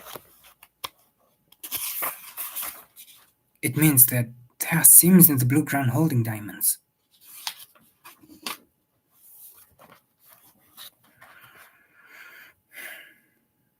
David sat in Mr. Bulchan's office and waited for the arrangements to be made by Nicky. Like almost everyone in Kimberley, he had heard of Bulchan, but had never seen him. Had he thought about him at all, it would have been with mild unease. At no time could he ever have imagined himself sitting in the straight-backed chair by the plain deal table in the wood and corrugated iron shack, waiting for an audience. His palms were sweating and his heart was thumping in his ears. Ever since Dan Halkett had come to him the day before he had been nervous, he had known at once that he was on the brink of something great, something that could make his name as well known as that of C.J. Rhodes or Bonetto. Something that, handled correctly, could make his fortune and also make him a power, not only in Kimberley but in the city of London, in Antwerp, in Amsterdam and Paris, even New York. But more than that, diamonds in southern Africa were fast becoming a political power base. C.J. Rhodes was so powerful now that when he spoke, the British government listened. His plans, so David had heard, were grandiose. The annexation, no less, of huge tracts of land in South Central Africa in the name of the British Crown. He was also moving into the politics of the Cape Colony, and some said he would be Prime Minister one day. This kind of future might be ahead of David himself. He found himself wanting it with all his heart, but at the same time he was frightened. It was not like running a shop or a small diamond buying business. What he was contemplating was the launching of an empire of which he would be the emperor. And what frightened him as much as anything was that becoming an emperor would put him into direct conflict with men like C.J. Rhodes and Bonetto, the Joels, Bate, Robinson, and groups like the French Company. Not one of these magnates wished for additional competition, and they would clearly try to break him. In spite of the evening's heat, he shivered. Break him. In spite of the evening's heat, he shivered. Bulchan came in with his son. David rose to shake hands and noticed immediately how beautifully Bulchan's hands were kept. He was dressed, as always, in dove grey. His hair was grey, the tufts of hair that grew from his ears were grey, only his skin was light brown. My father says, how can he help you? Nicky said. David watched as the plump, smooth-oiled young man took his place behind his father's chair. He had planned exactly what he was going to say, but had not realized it would have to be translated. This made him uncertain at first, but gradually he became more confident. He spoke directly to Bulchan and felt that the old man understood far more than he let on. The gist of what he had to say was simple and easily understood. Diamonds had never been found in the blue ground before. Therefore, whoever could buy up claims could mine the blue ground for a totally new source of diamonds. But he would need money to buy up the claims and money for special machinery. For mining would eventually have to follow the seams of blue gravel underground. as coal is mined. It would no longer simply be a case of hacking pieces of the desert floor. My father says, "How much do you require?" David took a deep breath. 50,000 pounds. Bolton's eyebrows rose. My father says, "Why you not go to a bank for such a sum?" Because people in banks talk. I've got to buy as many claims near New Chance as I can. Once the word gets out, the big companies will move in, and 50,000 will not buy a single claim. I came to Mr. Bolton because I was told that above all he does not speak of his client's business. Bolton smiled a small, prim smile. And another reason is that banks take time, David said. They want to know everything about you, and then they think about it and discuss it, and finally, when it is too late, they come to a decision. I must have this money now. If I don't buy the claims within the next few days, someone else is going to find diamonds in the blue ground. The only way I can make a success of this is to act fast and in secret. My father says this is a gamble. He is not in business to gamble. It may be a gamble to him, but I know mining. It is a certainty. My father says, "What will you put up as security while you gamble?" David swallowed. "I have a half share in Levinson's Emporium." From a briefcase, he took out a contract and put it on the table. Nicky was about to pick it up and read it, but his father put a hand on it and pushed it gently aside. "My father says a 50% share in Levinson's Emporium would not cover a quarter of the money you ask for. I have a half a share in New Chance, where diamonds have already been found in the blue ground." Again, he pulled out a contract and placed it on the table, and again Bolton moved it to one side on top of the other paper. "My father says this is the gamble mine. You cannot put up a gamble as security to cover a gamble." Father and son waited. "I have nothing else," David said. The silence grew until finally he knew he was losing them. He felt a surge of desperation. They couldn't leave him now, not when he had worked out exactly how to pull off the scoop. Suddenly he thought of something. He put his hand into his pocket and pulled out the big diamond he had bought from Jack. He placed it on the table where the lamplight fell on it. He heard Nicky's sudden intake of breath. Bolton's hand went out, shook slightly, and drew back. The great rough diamond sat there in the middle of the table, winking at them, boasting of its purity. "Do you call that a gamble?" David said. After a moment, Nicky cleared his throat and spoke rapidly in Turkish to his father. "My father says that this diamond comes from the New Chance claim." A lie rose to David's lips. Then he knew how he could phrase it without lying. "Do you think I would have come to your father for money if I could have bought the stone?" Bolton nodded. "My father asks you, why did you not sell it to raise the money? Tell your father he knows very well that until a few days ago, no one in Kimberley was buying stones. And he also knows that to sell such a stone, well, I would have to go to Paris or Berlin or London. By that time, there would be nothing left of the mine for me to buy." Bolton smiled. It was the logic that he liked. Simple, elegant. Deep down in him, there was a gambler. He had gambled when he had first bought the bag of dried figs, but he liked gambling on a certainty, and this was as near a certainty as anything in Kimberley was ever likely to be. But there was another reason why he decided to lend David the money he wanted, a reason that David would never know. Bolton was one of the wealthiest men in Kimberley. He had a big house, he wore the best suitings, he had a black footman to drive his trap. In Smyrna, he would have been a person of singular importance. He would have been a power in the city. Here he was nothing. Those with the power, Englishmen like C.J. Rhodes and Rudd and Robinson, ran the town their way. They had their clubs and their horse racing and their polo and their Freemasonry and their politics. His skin and his nationality barred him from them all. So why not let the young Jew have the money?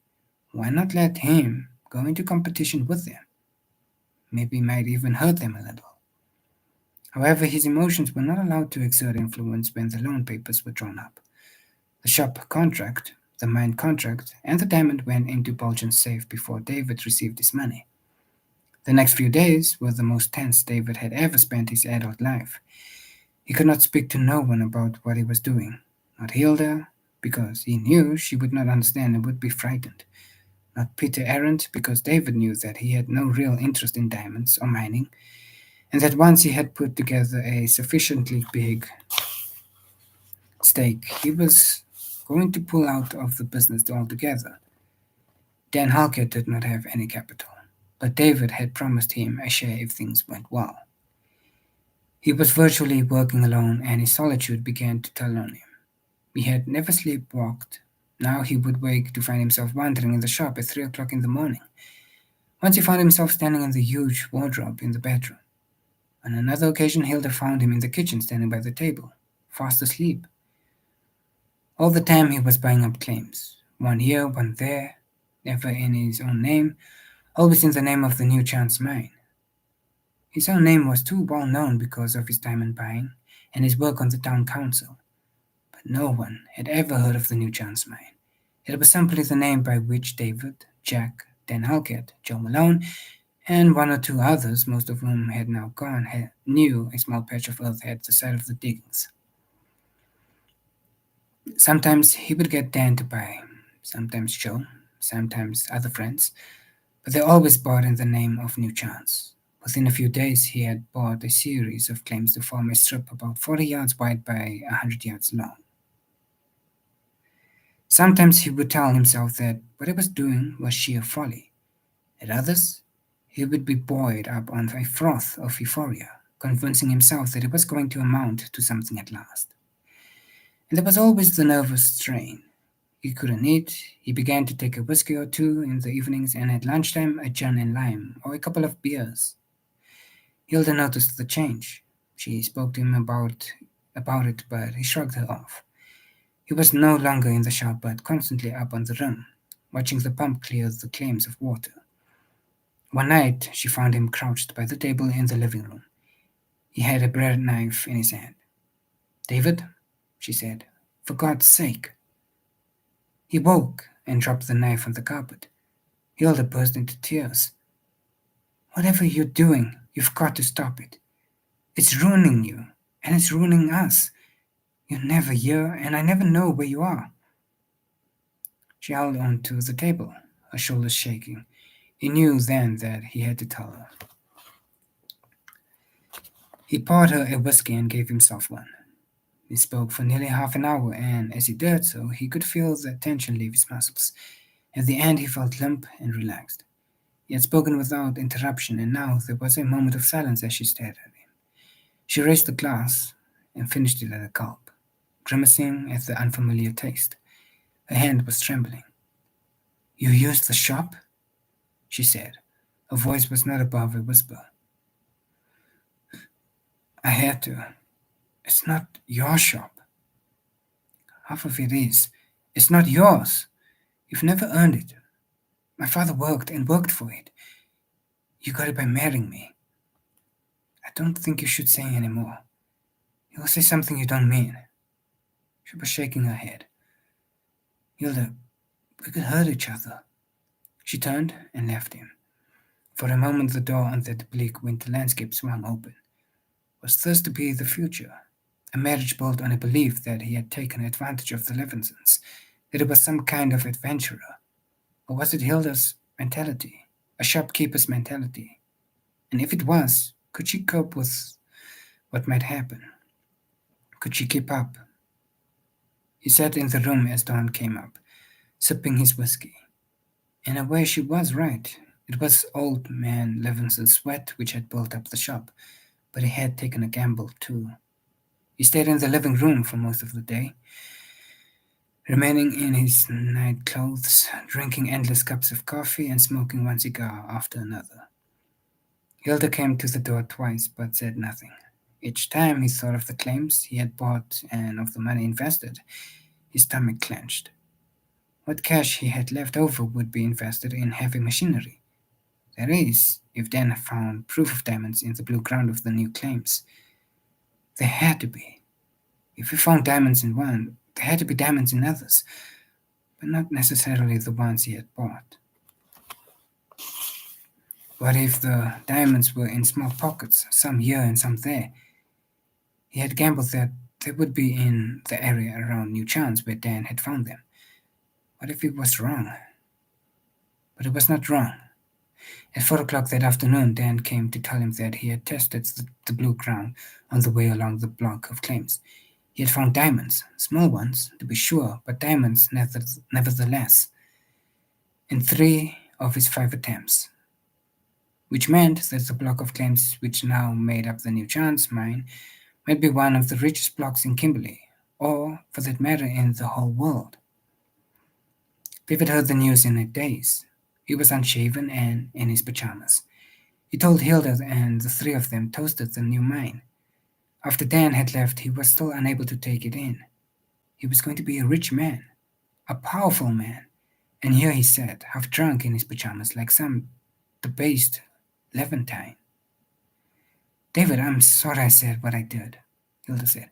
It was just seeing you so upset, I know. What's going to happen now? He shrugged. He couldn't contemplate the future. It was too awesome. It's a bit about Jack, she said after a moment. He had forgotten Jack. How do you mean? I mean that we have to share. There it was again, he thought. Meanness, avarice, or both. But we were partners. Yes, I know, but the shop had nothing to do with him. Listen to me, Hilda. I know you never liked Jack, and I know that he and I have had our ups and downs. But if it wasn't for Jack, we wouldn't be on the verge of I don't know what. If I'd had my way, we'd have sold New Chance a long time ago. It was only Jack who was stubborn. He wouldn't sell. So you can say that if it wasn't for Jack, we'd be back where we were, owners of a bloody shop. He rose and, without looking at her, went to his bedroom, shaved, dressed, and still half drunk, walked to the square and asked Dr. Hibbert for the name of the hospital in Cape Town to which he had sent Susan Talport. Then he went to the telegraph office and sent a telegram to Jack. It read simply, New Chance has put the fire in the ice. Stop. David.